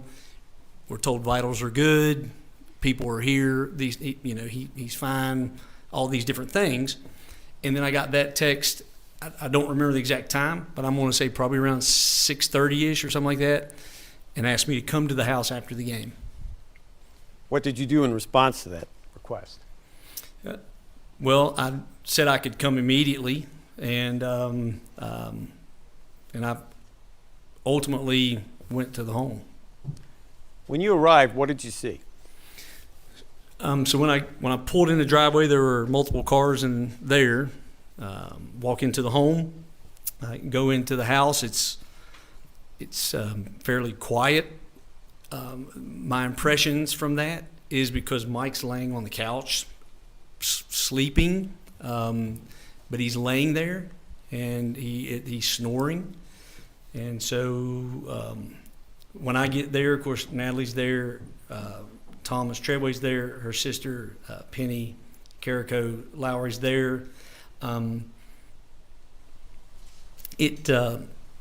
Penny's husband is there as well. It seems like to me that maybe someone else, I thought that maybe their daughter Nikki was there. I just can't remember, but we're in the living room. They have a big, large living room. We walk in and they're just, people are standing there. And he's on the couch.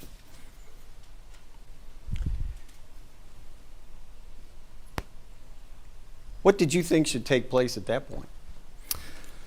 Well, my first question was, my text message says he's getting worse.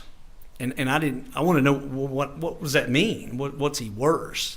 So I asked, it was kind of, everybody was whispering because he's laying there and it's like, hey, what's going on? And how's he worse? Well, he's just not responding. Okay. And so I go over to him.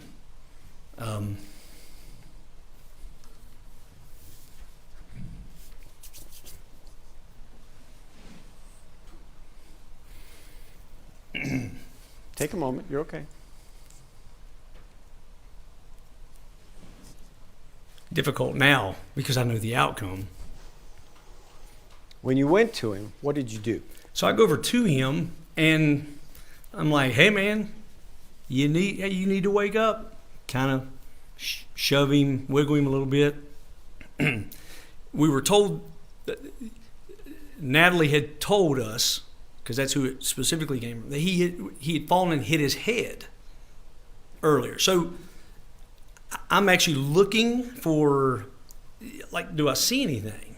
And we've been told about this seizure that he supposedly had, and I don't know what happens when you have a seizure, the outcome, or so I'm just looking. So I'm trying to kind of nudge him, wake him up, shake him. Hey man, you need to get up. You need to get up. Hey buddy, you got to talk to me. And he's just laying there, and it's he's non-responsive. He's just laying there. So at that point in time, I was just kind of looking at his face. I was worried about his head, and I asked, I was like, does he have a knot on his head? Is there anything on his head? Because he's laying on his back, so he's laying on his head, So I asked, is there a knot? Is there anything back there on his head? And I believe the responses were no. I'm looking like in his nose and like his ear to see if I maybe see blood or anything. Mike didn't like anybody to touch his face, and not that I'd have any time to touch his face, but I knew he didn't like people touching his face. And my understanding was that when he was younger, he there was a fire and whatever the case. But so I tell him, and I'm like, hey man, I'm going to touch your head. If don't hit me, you know, because his arm. I'm like, don't hit me, and it was almost like not. I think we may have, you know, almost like kind of smiled and laughed, like, hey, you know, because it's Mike. I'm like, hey buddy, don't hit me. I'm gonna touch your head. And so I reached down and I looked in his eyes. I'm not really for sure what I was even looking for. To be honest, I was really looking for like maybe trauma, blood, or something.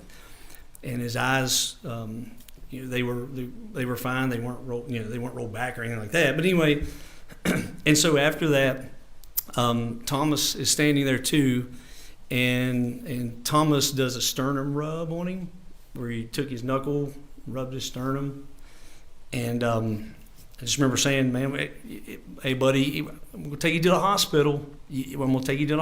So you gotta help me here. Are you okay? What's going on? Are y'all, you know? And so no response. At that point in time, I went down to his feet. My father had a massive stroke years ago, and I just remember the doctors told us then. Judge, no, the witness is rambling about statements by doctors, about the fathers. I object to that. I'm going to overrule the objection. You can continue, Mr. Day. Thank you, Your Honor. So ultimately, I go to his feet and like rub the bottom of his feet, because my understanding, if you were to do that, how the feet respond, the toes respond, can indicate something, you know, a brain injury or a head or something like that. And I remember that because of what my dad went through. So I did that on both of his feet, and it was clear that something was wrong. And I was like, he's got to go to the hospital, and he's got to go now. Did you enforce that command?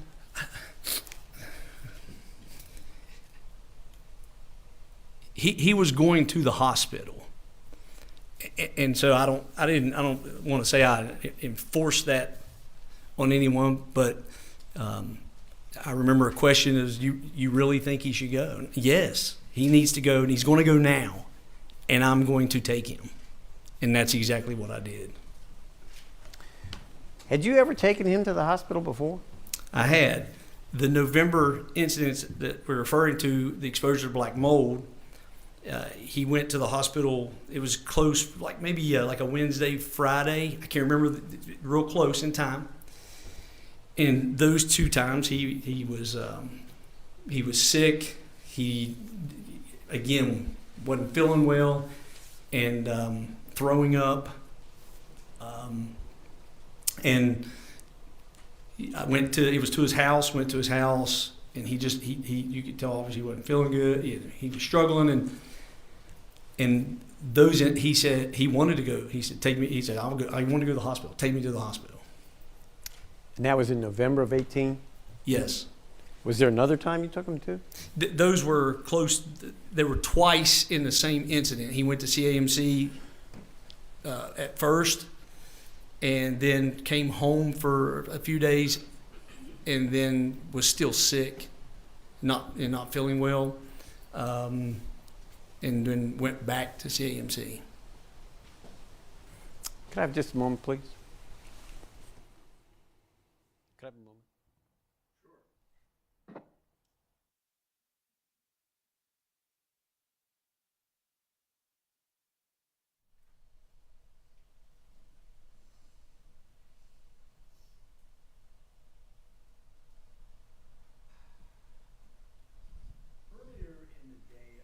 February the 6th of 2019. Had you been at the Cochran house? Yes. On my way to work, my wife had me drop off a flu care package is what I thought it was, because we were told that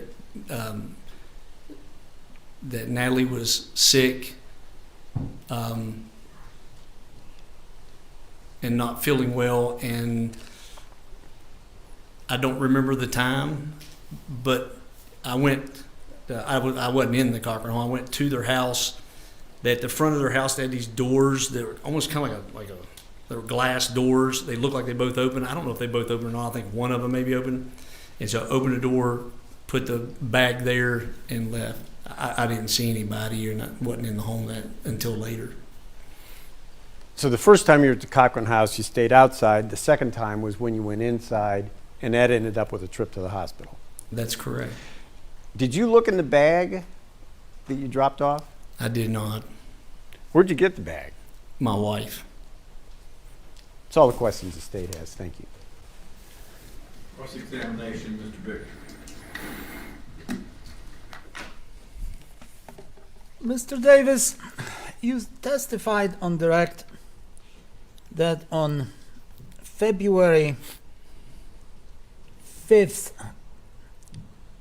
of 2019, Michael was a normal Michael, right? No problems, no nothing. I don't remember any problems he was having on the 5th.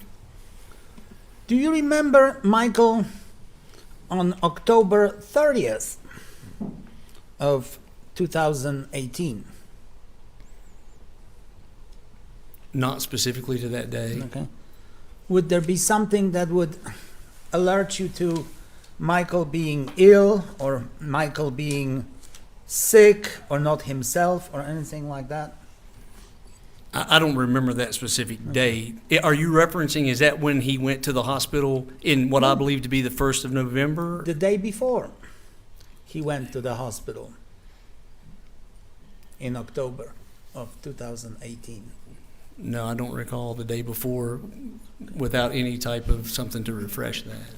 Nothing, however, would indicate that he was so sick that he would have to go to the hospital on October 30th, right? Not that I recall. And yet on October 31st, he was in a hospital with some pretty serious conditions, wasn't he? I don't recall the specific dates you're giving, so that's why I can't answer your question. But if this is in reference to when he was hospitalized at CAMC, then you would be correct. He was hospitalized for several days for the black mold and the seizure. Hold on, Mr. Davis. He went to the hospital on October 31st, and you don't recall anything as far as October 30th, whether he was in sad shape, whether he was in good shape, or anything of the nature. I don't. I just Okay. remember You the day he don't. was sick. He was The answer sick and is you throwing don't. up.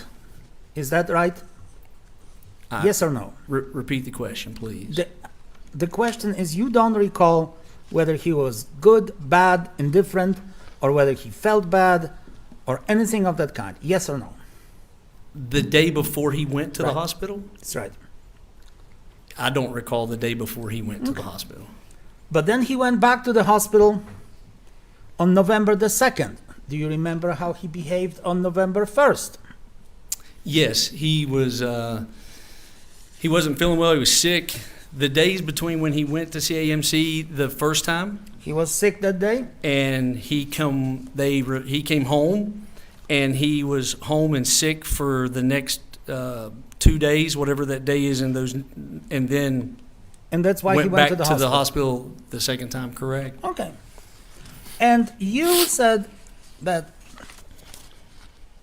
on, I guess, February 5th, he did not appear to be in any distress or anything of that kind. I think what I said is I don't recall Okay. he was in distress on the 5th. I don't remember the 5th unless there's a specific event or place or time. I don't remember the 5th. Do you remember talking to Lieutenant Bledsoe, who interviewed you in this case, on or about, March 22nd, 2019? I do. Is it true that you told Lieutenant Bledsoe that in February of 2019 you observed Michael Cochran to mentally struggle while he was assisting you in installing a ceiling fan? Remember that? I don't remember the statement specifically, but I do remember the event. We were putting a ceiling fan up in my house, and he would do the wiring. I asked you, Mr. Davis, please listen. I asked you whether do you remember that conversation with Lieutenant Bledsoe? I don't remember the specific conversation with Lieutenant Bledsoe. Do you remember? Well, all right. Is it true that in February of 2019, Michael Cochran was struggling mentally and was not feeling good? He was stressed, waiting on his money. I didn't ask you that. And I asked so you whether I don't. yes or no, sir. Did he act mentally? Did he struggle mentally?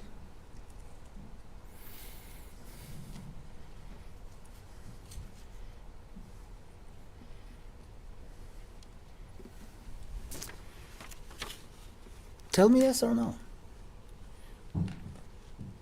I believe that, again, he was definitely struggling because of his stress. I didn't and ask what you was why, going on. sir. So I do believe he was Your struggling Honor, mentally. Your Honor, I'm sorry. Please instruct the witness to answer my question. I think he did answer it towards the last. So let's move on. Did he appear sick to you? No, he didn't appear sick. Okay. You observed him as having outbursts of stress and anger that wasn't like him. True? That's what you Yeah. told the officer, isn't it? I don't recall what I told the officer and what you're reading from, but if I told the officer that, that would probably be true. And because, again, he was very stressed. Okay. Did you have any knowledge of Michael Cochran taking any type of supplements or any type of steroids or anabolics to further his bodybuilding physique? Mike took supplements. He did not, to my knowledge, take steroids or anabolics Okay. For that purpose. Okay. It was generally workout supplements is what he referred to. He took supplements. And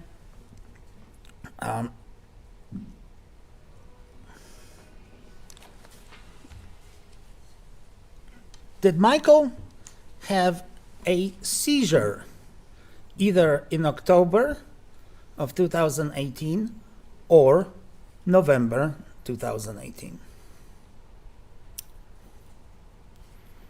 I don't recall. I don't think so. I was Okay. never told that. But on November the 2nd of 2006, he went to the hospital with the conditions eerily similar, if not identical, to the conditions that you saw him in on February the 6th. Would that be a case, sir? I didn't know Mike in 2006. I don't know of I any mean, on incident. 2006. I'm sorry, sir.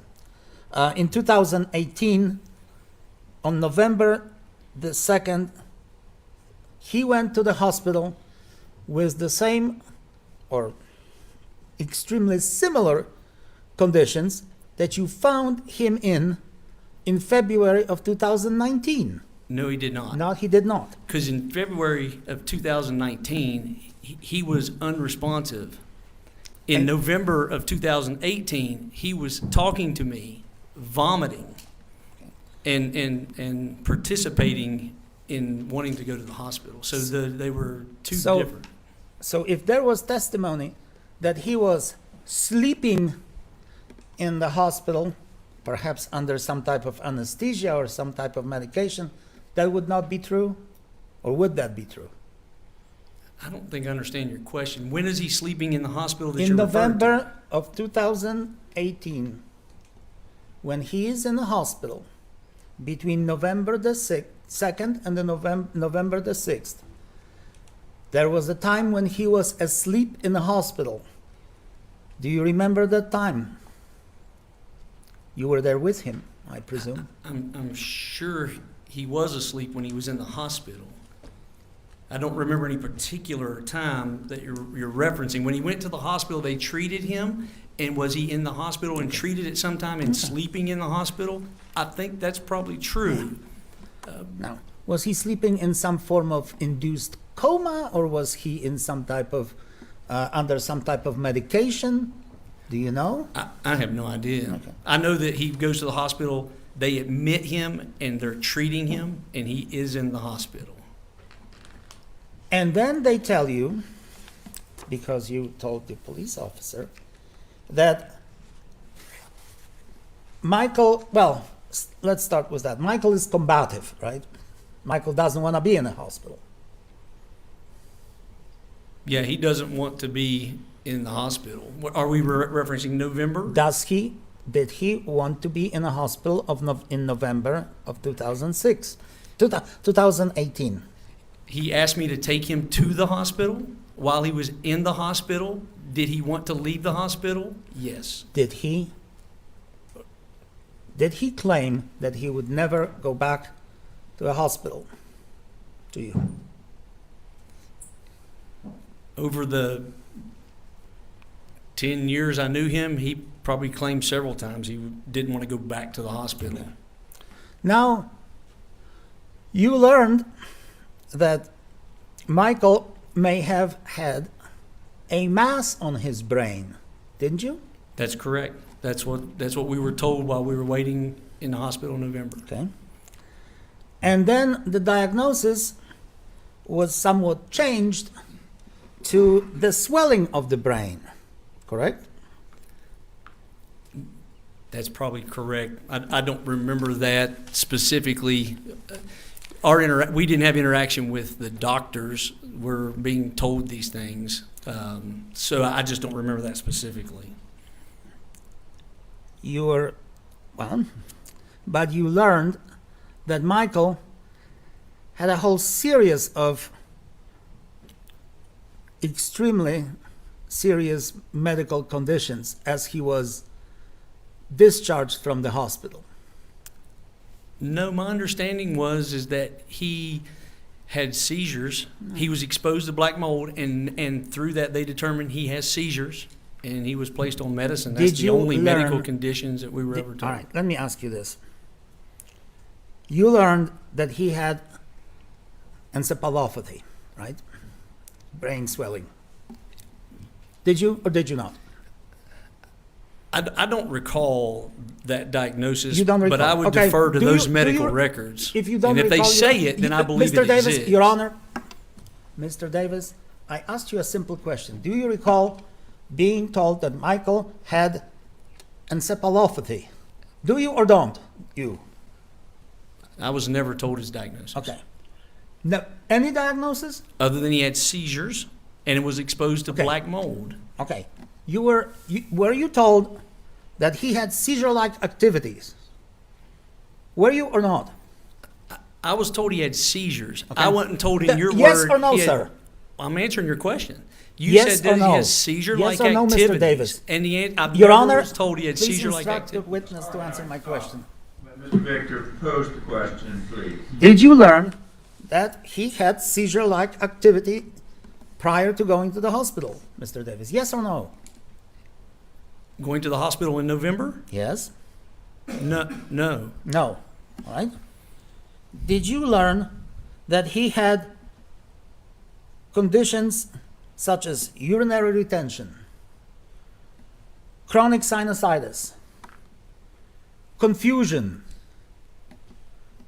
brain swelling?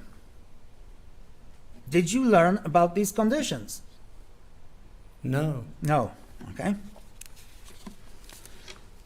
So if you told Lieutenant Bledsoe otherwise, that would not be true, right? Again, I would defer to the medical records. If those medical records said that, and at some point in time I recalled that through the medical record and repeated that, then it would be accurate. I'm saying today I don't recall hearing those specific diagnoses. Did you know that Mr. Cochran was prescribed medication for encephalopathy by Dr. Ward? Did you know that or not? Is that seizure medicine? Did you know? Well, did you know that he was prescribed the medication for brain swelling by Dr. Ward? Did you or not? I don't know if I know. He was prescribed seizure medicine. I don't know if that's what that is, Mr. Vicker. If it is, then yes, I knew it. If it's not seizure medicine, then no, I did not know. Okay. Did you know whether he religiously took that medication as prescribed by the doctor? Did you? Or did you not? We were told by Natalie that he stopped taking No, the I medicine. didn't ask you about Natalie. Did you know from Mr. Cochran or from anybody else but Natalie that he was taking that medication as ordered by the doctor? Yes, he indicated to me he was taking his seizure medication in December. Okay. How about January? He never specifically told me he was taking it or he was not taking it. And that our conversations were more about flying as it related to the seizure medicine. Prior to February the 6th, you were advised that Natalie Cochran had a flu and she was sick. Yes or no? On February, yes, prior to February 6th, she was sick All right. with flu-like symptoms. Flu-like symptoms. And you were also advised that Mr. Cochran was sick that day. Yes or no? On February 6th? Right. Yes. Okay. As you sit here today, you do not know what caused Mr. Cochran's condition on February the 6th. You have no personal knowledge of that. I have no personal knowledge. Now, did you know that he was taking a whole slew of medications, other such as, for example, Keppra? Do you know what Keppra is? I have no clue. And I knew no medicine that he was taking other than when he would reference seizure medicine. Outside of that, I didn't know of any other medicine he was Okay. taking. Did you know that he was diagnosed with an acute respiratory failure, sir, when he was in the hospital? I think we were told by Natalie he had that. How about convulsive status epilepticus, epilepsy, perhaps? Did you know that? I don't recall ever hearing that from anyone. So if those were the diagnoses from the hospital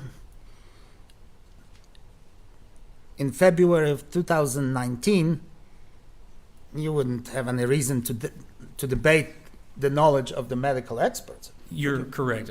I don't know what the diagnosis was. Okay. Now, and I'm very sorry to hear that, but your son, I understand, was afflicted with diabetes 1, right? That's correct. Is he an adult now, sir? I mean, He thinks he is. Okay. He's 19, and yes, he's as much of an adult, I guess, he can be. Okay. And you had in your possession always some form of medication, such as insulin, that would... No, we don't always have that in our possession. Okay. No, he wears an insulin pump. Right. And it houses the insulin. Okay. But yes, do we always have insulin, say, for instance, at our home? Yes. Okay. If we traveled a long distance, we would have it with us. That's correct. He's in college, so he has it with him. All right. So, yes. Okay, sure. Were you ever tasked, sir, with injecting your son with the Humalog insulin so as to maintain his life and his Yes. regular condition? Yes. How much of that Humalog would you inject, sir? It was situation specific. So what would happen is you would only inject the insulin necessary to combat the carbs to which he was ingesting. Right. So you may inject 1 unit. My wife was much better at this, but if he ate 20 carbs, the ratio may be 1 to 20. So it depends on what he ate, how much you inject. And we're talking about a little vial or less than a vial. For a 1 injection. Right. Oh, it could be, if he, like I said, if he ate crackers, you may only give him 3 units. And 3 units would be, I'm holding my hand up because I'm envisioning the needle. Right. 3 units would be small. How about, did he ever need more than 3 units? Oh, absolutely. And Again, that's how much? situational specific. Well, all right. Situation. What was the largest amount of Humalog that you ever injected, you or your wife ever injected into your son's body? Well, show us. This much, that much. I couldn't answer that because 10 units, 12 units.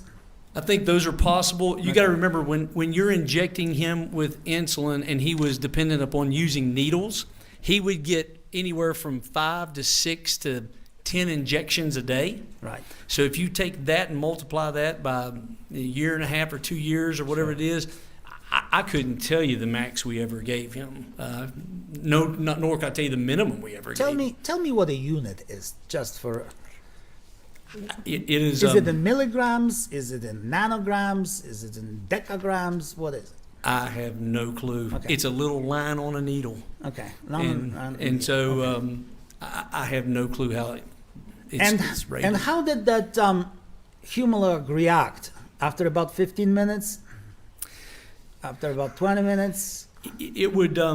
I don't know the reaction time. Uh-huh. I know that what we tried to do was to determine what insulin he was going to need and try to give him a shot 15 to 20 minutes before he would eat. Right. Because it was the fast acting insulin. Mm-hmm. And so, I really don't know the specifics of how it metabolizes or what it does. I can tell you that in our son now, even with the pump, that he can eat 100 carbs, his 2 Big Macs, and his blood sugar will go up, and as it's reacting to the insulin, it'll then level itself out, come down. It could be hours. He never dropped on the floor or dropped unconscious after you injected him with a Humalog, did he? Oh, praise the Lord, no, he did not, because it was administered to him correctly. Right. I note, like with the other gentleman who testified here earlier, that you were in phenomenal physical shape. Flattery gets you nowhere, Mr. Victor. You must be working out, Mr. Davis. I don't work out, but I appreciate the compliment. Have you ever worked out with Michael Cochran? No. No? No. You've never participated in any sports events that would require pumping iron or? No, we never pumped iron together. Okay. But you know that Michael Cochran was a bodybuilder. Did you know that? He was in great physical shape and took care of his body. I didn't know him to ever participate in bodybuilding. Okay. So to say he's a bodybuilder, but Mike was in great shape. But he participated in the Toughman contest? Yes, he did. And won. And winning? Yes. All right. He also participated in what is it, track pulling competitions or something like that? Where great physical strength was required? Oh yeah, he would participate in those things. I don't remember him ever doing a truck pull, but I know he would participate in those type of I think of like a Spartan event, right. Like Spartan events. What year would he participate in those? Like 2018, 2019, 2017?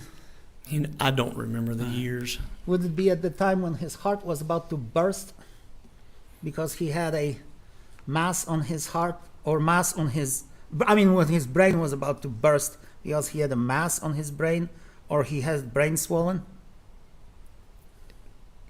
I don't remember what year he participated in those events. If he had that medical condition at some time in the past, I'm unaware of that. Did he ever tell you that that he had any heart condition? No, he did not. Did you ever know about his heart condition? Not that I recall. Have you ever seen him in a seizure type of a situation? I've never seen him in a seizure. Okay.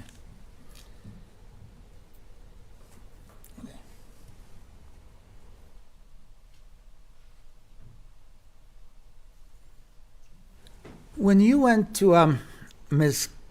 Cochran's house on November the 6th, sir, who was there? Who was present? Thomas Treadway.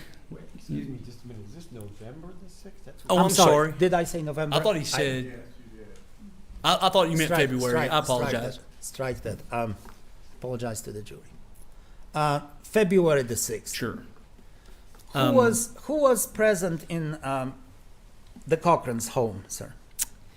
I remember Thomas Treadway, Natalie, Mike, Penny, and then Penny's husband, Mario. Several people, right? So, Yes, and now I think Mario may have been outside when I first got there. Sure. But at one point in time, he's in the home in the living room. So those are the people there, and it seems like there was someone else, but it. How about the children? I thought, but I may not. I don't remember. I don't specifically remember seeing Ashton or Nikki directly, but it seemed like. I thought I may have saw Nikki, but I don't remember. Natalie wasn't there alone with Mr. Cochran. No, those people were there with several her. people. So it didn't look to you like somebody was trying to hide the medical condition of Mr. Cochran or conceal it from other people. At that point in time, I didn't think anything different other than he was not feeling well and doing worse and was there. All right. Did you see any syringes when you were there? I don't recall seeing any syringes. Did you see any vials of insulin when you were there? I don't recall seeing insulin. Okay. Was there a time when you and Mr. Hamilton or Ms. Hamilton have to hold Michael down when he started moving? On February the 6th? The 6th. No. Was he ever... He was unresponsive the He was whole time I unresponsive. saw him on February 6th. Okay. And in November, you had to do that. In November, when he was in the hospital, in November, you had to do that, right? There was a time in the November events that, yes, when he was in the hospital, he was in the bed, and it wasn't just me and Mr. Hamilton. I think Jonathan Bowen was there. Jason Bowen was there at that time. He was one of their contractors.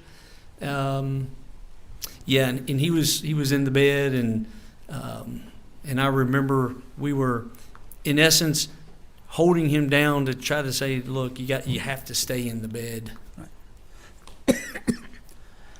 Did you, I presume you, in that friendship that lasted, some nine years or so, you had more than enough opportunities to eat meals with Ms. Cochran, Mr. Cochran, have dinners, lunches, and whatnot. Was he ever, did you ever observe for him to use any medication with his meals? Supplements? Steroids? Anything of that kind? Well, I can answer the last part of your question. Okay. I never saw him use a steroid or anything like that. Did he ever take supplements while we had meals over the last 9 years? I'm sure that after a meal or during a meal, I probably saw Mike take medicine, whatever that would be for a headache or whatever. We had a lot of meals together. And so I just don't recall. But it's possible that I did see him take something after a meal. Did you ever notice that Mr. Cochran had his own place where he kept his own medication in the Cochran's home? No, I don't recall ever seeing where he kept his medication. Did you ever have Natalie Cochran keep the insulin for your son at her home? No, there'd be no reason for her to keep my son's insulin. I understand that she was allowed to pick up her insulin for your son because your wife, and I presume you, trusted her so much with the insulin that she could give to your son. Well, she never gave, to my knowledge, insulin to my son. Mm-hmm.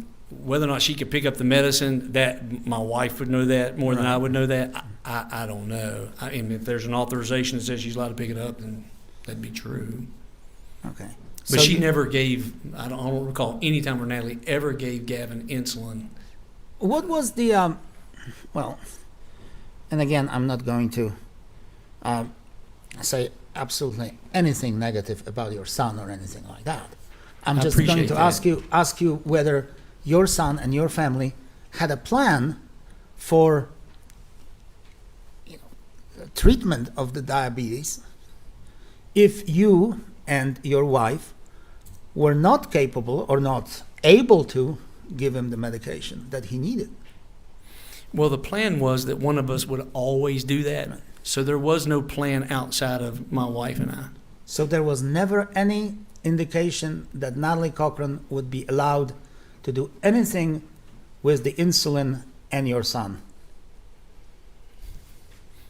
I don't think I quite understand your question. I mean, if you and your wife could not give your son the medicine, insulin, that Correct. he obviously would need, was Natalie Cochran ever entitled or ever given the right by you to treat him with insulin? No, I never asked her to treat him with insulin. Okay. All right.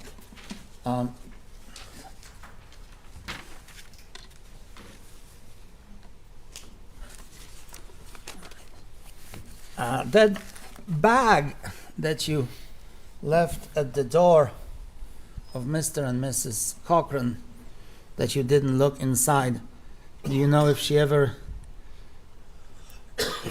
found that bag, or whether she ever looked inside, or whether she ever used the contents of it? Is she, are we referring to Natalie? Well, Miss Cochran. Okay. Do you know? I know First hand. The bag was not there where I left it earlier in the day when I returned. What happened to the bag, I have no idea. Okay, all right. If I may have a second. Yes, ma'am.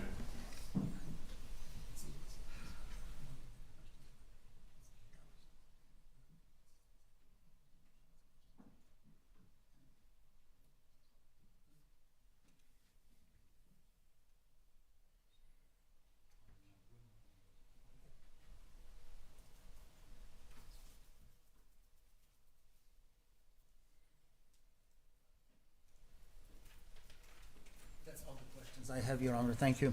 Very well. Redirect Mr. Truman. Defense counsel asked you if, or implied that because there were so many people, that there was no attempt to hide Michael Cochran's condition. You recall that question? I do. Not only did she not try to hide it, she sent this picture to a whole bunch of people, including Jennifer Davis, correct? Correct.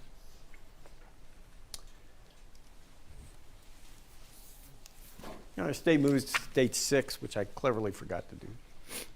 Any objection? I'm sorry. It's number 6. State's number 6. No, Your Honor. It is submitted. That's all the questions the state has, Your Honor. Thank you. Anything further, Mr. Beckley? No, Your Honor, thank you. May this witness be excused? So far as the state's concerned, yes, sir. Thank you very much, Mr. Davis. You may step down. You are excused. Would counsel and the defendant come up, please?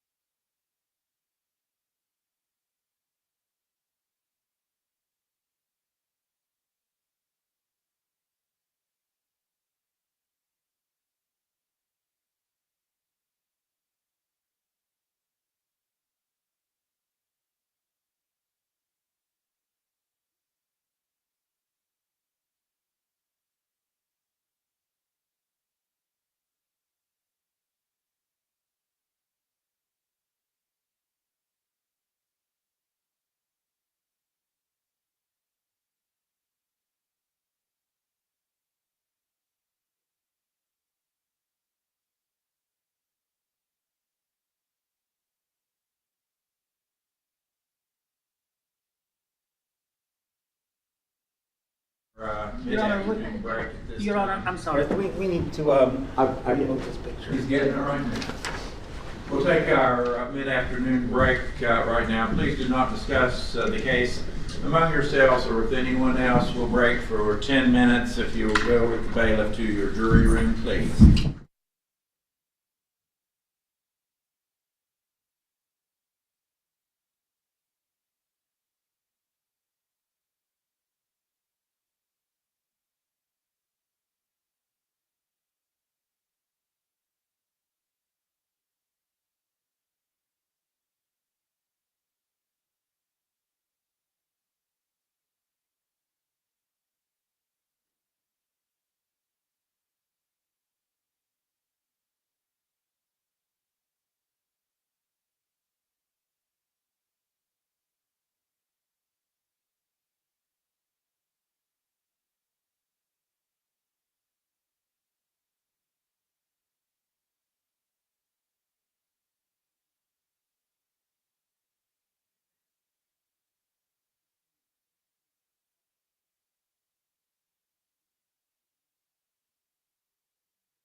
seated. Are there any matters that we need to take up at this time out of the presence of the jury? Nothing from the state, Your Honor. Thank you. Nothing from the defense, Your Honor. Very well. Bring in the jury there.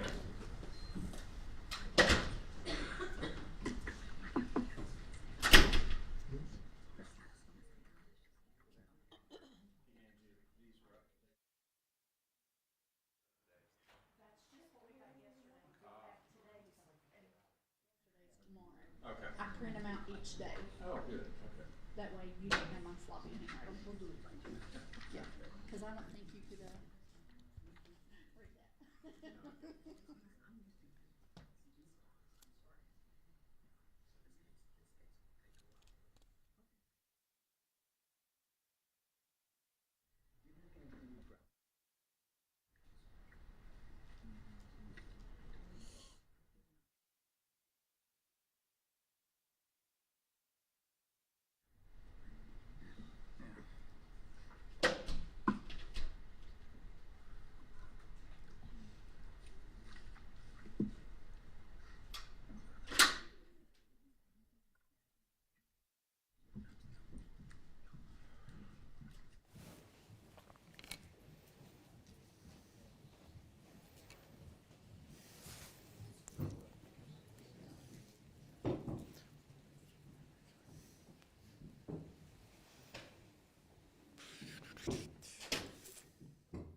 Very well, we continue with the state's case. Please call the next witness, Mr.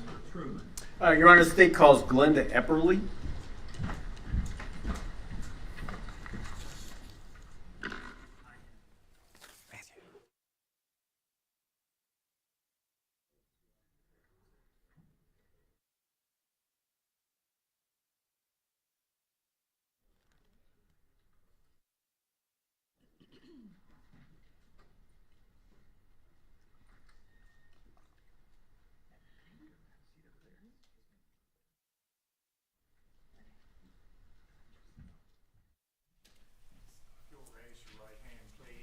Swear or affirm to tell the truth, the whole truth, and nothing but the truth, so help you God. I do. You may have a seat right there, ma'am. Thank you.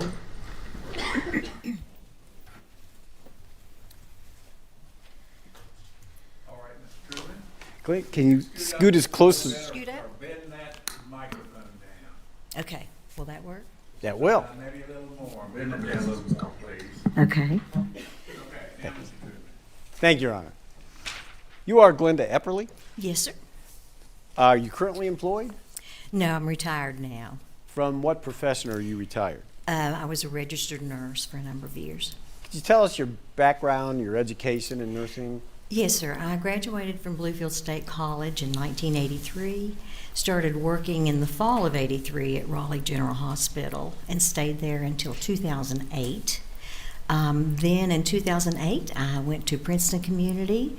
I stayed employed there until 2016 and retired the first time. And then worked another 5 years until 2023 at Princeton Community as needed personnel. And at some point, did you go to work at hospice? Yes, in 2008,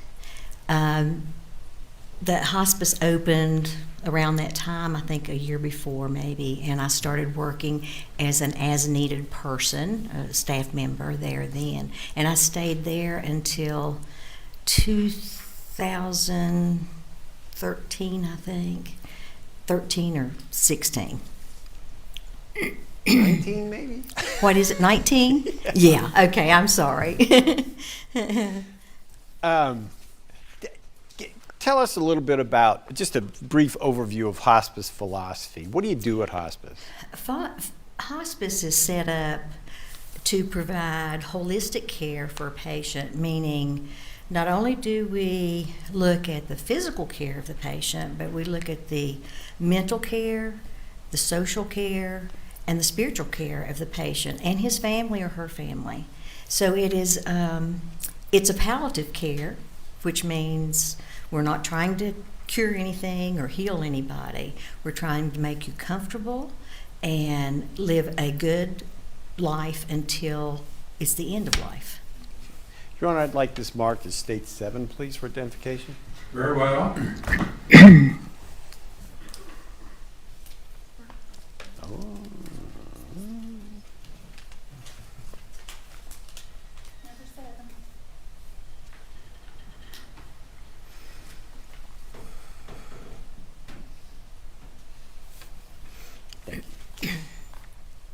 Mr. Epperly, a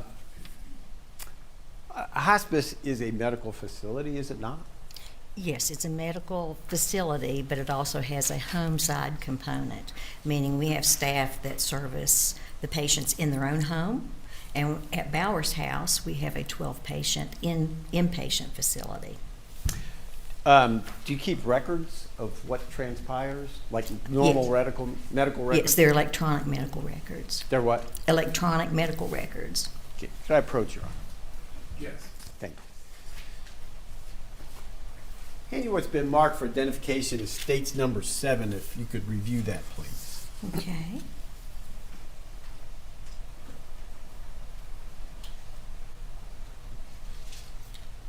Okay.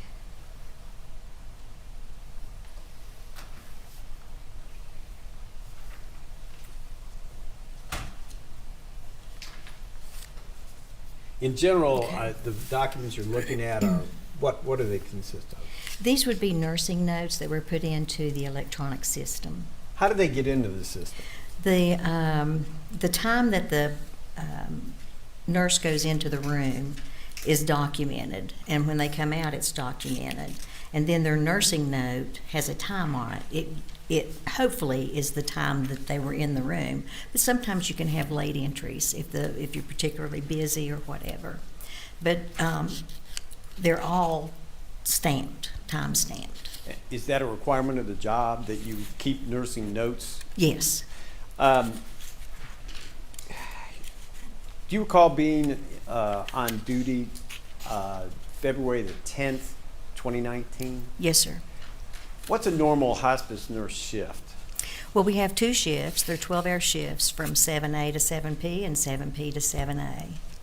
And on the 10th of February 2019, which shift were you working? I was working the evening shift, 7P to 7A. Do you recall receiving a patient at Bowers House on that night? I was assigned a patient, yes. Michael Cochran? Yes. He had arrived while we were in report. From about 7 to 8 o'clock, there's a shift, during the shift change, the day shift will report off to the night shift.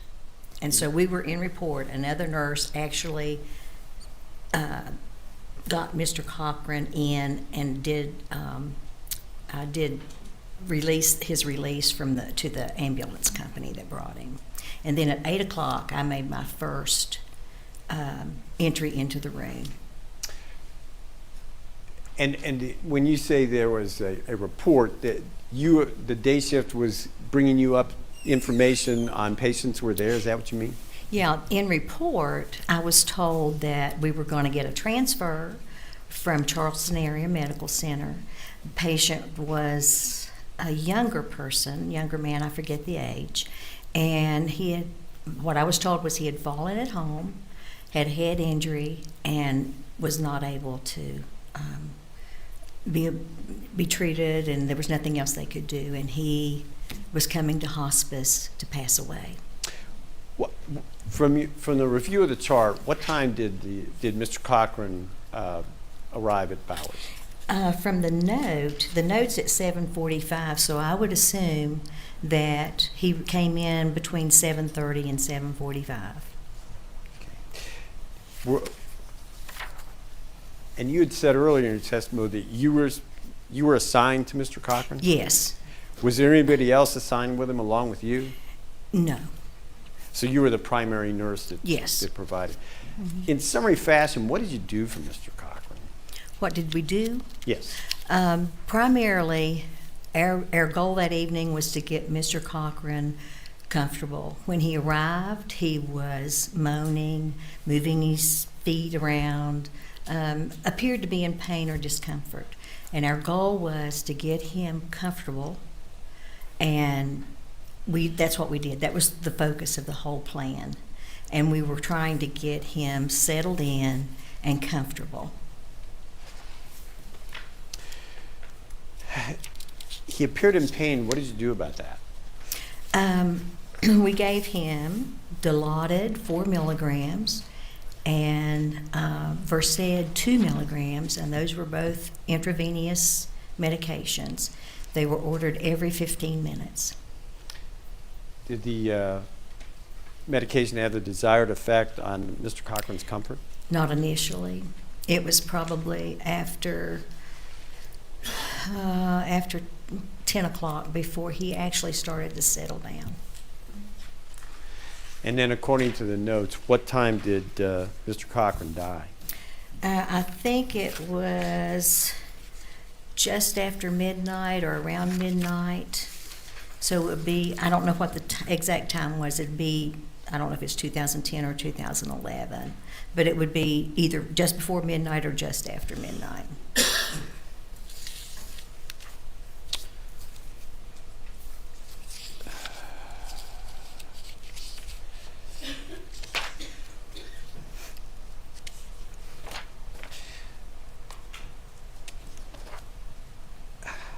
Separately, as I understood your testimony earlier, there was nothing anybody could do for Michael Cochran by the time he got to Bowers. Correct. Our goal was to keep him comfortable.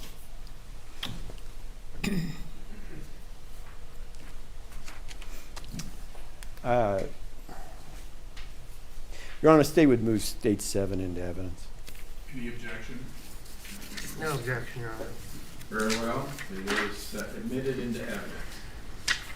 I didn't see that in the note. State has no further questions in their separately. All right, cross-examination. Thank you, Your Honor.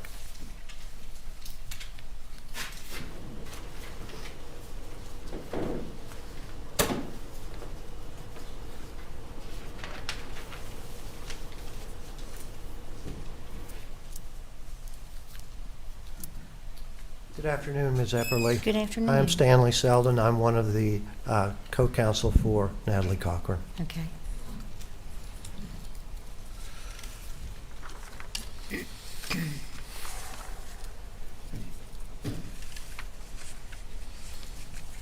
Ms. Epperly, you're familiar with the procedures in hospice as to admitting a patient, isn't that correct? Yes. And part of that admitting procedure is that there are a number of forms to be filled out in guiding the patient, his care in terms of whether he's to be put on life-sustaining equipment or if he's to be resuscitated or things along those lines. Isn't that correct? It is.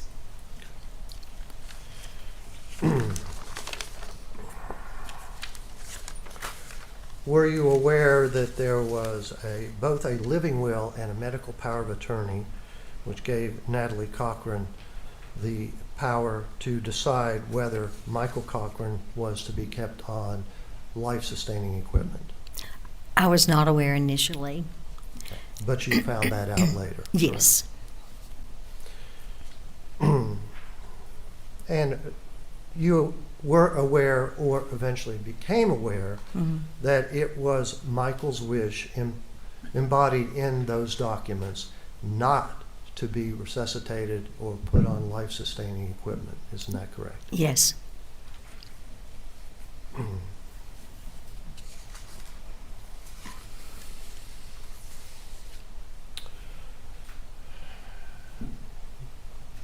Did you catalog or do you recall that Natalie Cochran came in with Michael and also their daughter Nicole? At 8 o'clock, when I assumed care of Mr. Cochran, Mrs. Could you speak up just a little Okay. bit? I'm having a hard time hearing. Okay. Thank you. When I went in the room at 8 o'clock and assumed care of Mr. Cochran, Mrs. Cochran was at his bedside. There was a younger man and his wife, I initially thought was a brother, but came to find out was a friend. And I believe their pastor was there. Just outside the room in the way, it's like a common area. The hospice is divided into 3 different pods with 4 rooms in each pod and a common area that has sofas and TV and that kind of thing. Okay. The daughter, with her grandmother, I believe, was there at that time with Mrs. Cochran's mother. Right. And I believe I recall that you said that even though you were in report, that Mr. Cochran came in about 7:45. Is that correct? That's the time of the first note. Okay. And you went on duty and started making notes about 8 o'clock. Is that Yes, right? yes, sir. Okay.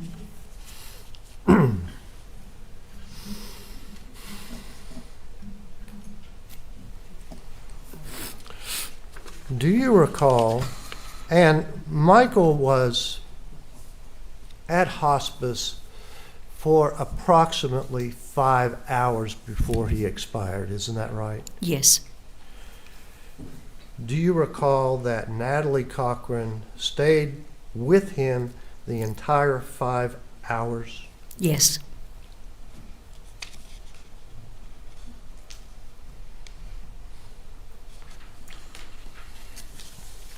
Were you aware that Michael Cochran, and aware at that time or subsequently learned, he had a constellation of internal physical problems, which included an enlarged heart, a swollen brain with edema or fluid. He had suffered from seizures.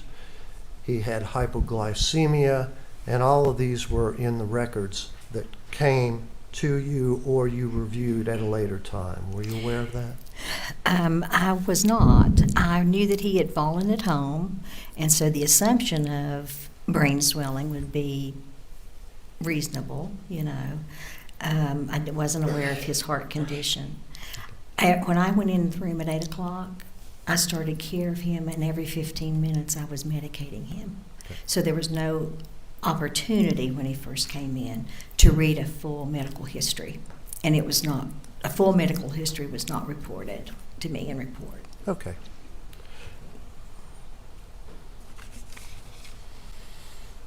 Now, when Michael came in, he was more or less in a comatose state, isn't that correct? Yes, he did not respond to any verbal commands to open his eyes or move a particular extremity. His pupils were reactive to light, but that was it.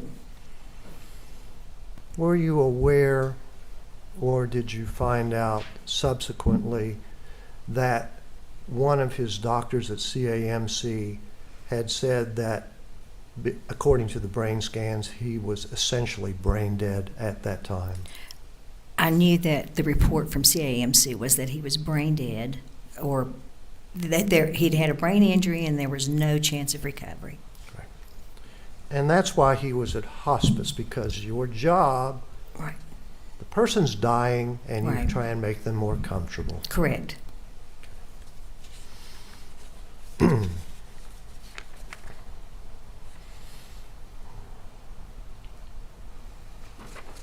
Give me just a moment. Which is fine. Thank you.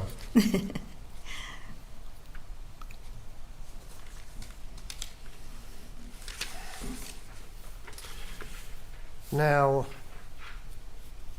you said that Michael Cochran expired somewhere around midnight. It was either a little bit before or a little bit after. And the death certificate, which was filled out around that time, Okay. reflects that the time of death was 12:18 a.m. That would correspond with your notes. Is that right? Yes, that would be, I would accept that as reasonable. Now, when someone expires at hospice, there is a death certificate filled out, correct? Yes, yes there is. And Who would be responsible for that? Would it be Dr. Pitzenbarger, who was the physician on staff? The nurse, myself, would Right. sign it, would fill it out and sign it, and he would then sign it the next day or whenever he came in next.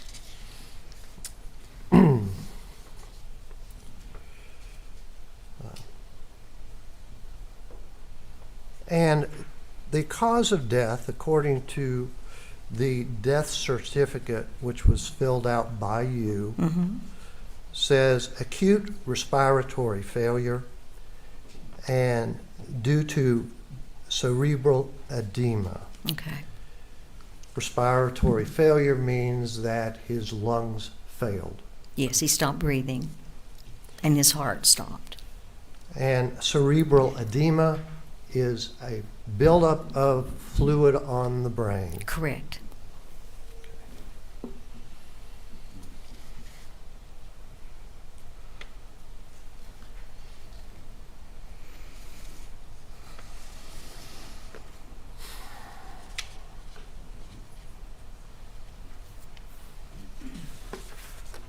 I don't believe I have any more questions. Thank you very much. You're very welcome. Thank you. All right, redirect Mr. Truman. State has no further questions, Your Honor. Thank you. Thank you very much, Ms. Epperly. You may You're welcome. step down. You are excused. Okay. Who does this go to? Yes, if you'll just leave it right there on the shelf. we'll Okay. get it. All right. Thank you. Call your next witness, Mr. Truman. Your Honor, that's all we have for today, given the prior circumstances. All right, members of the jury, you're getting a little break today. We will close out the day at this time. Of course, we will continue with the trial, and I'll need you back in the morning at 9 a.m. So get a good night's rest so that we can start back in. We'll continue presumably with the state's case in the morning. Please do not discuss the case among yourselves or with anyone else. Have a good meal this evening and be ready and energetic to start out the day tomorrow. You may go with the bailiff to your jury room and then depart for the day.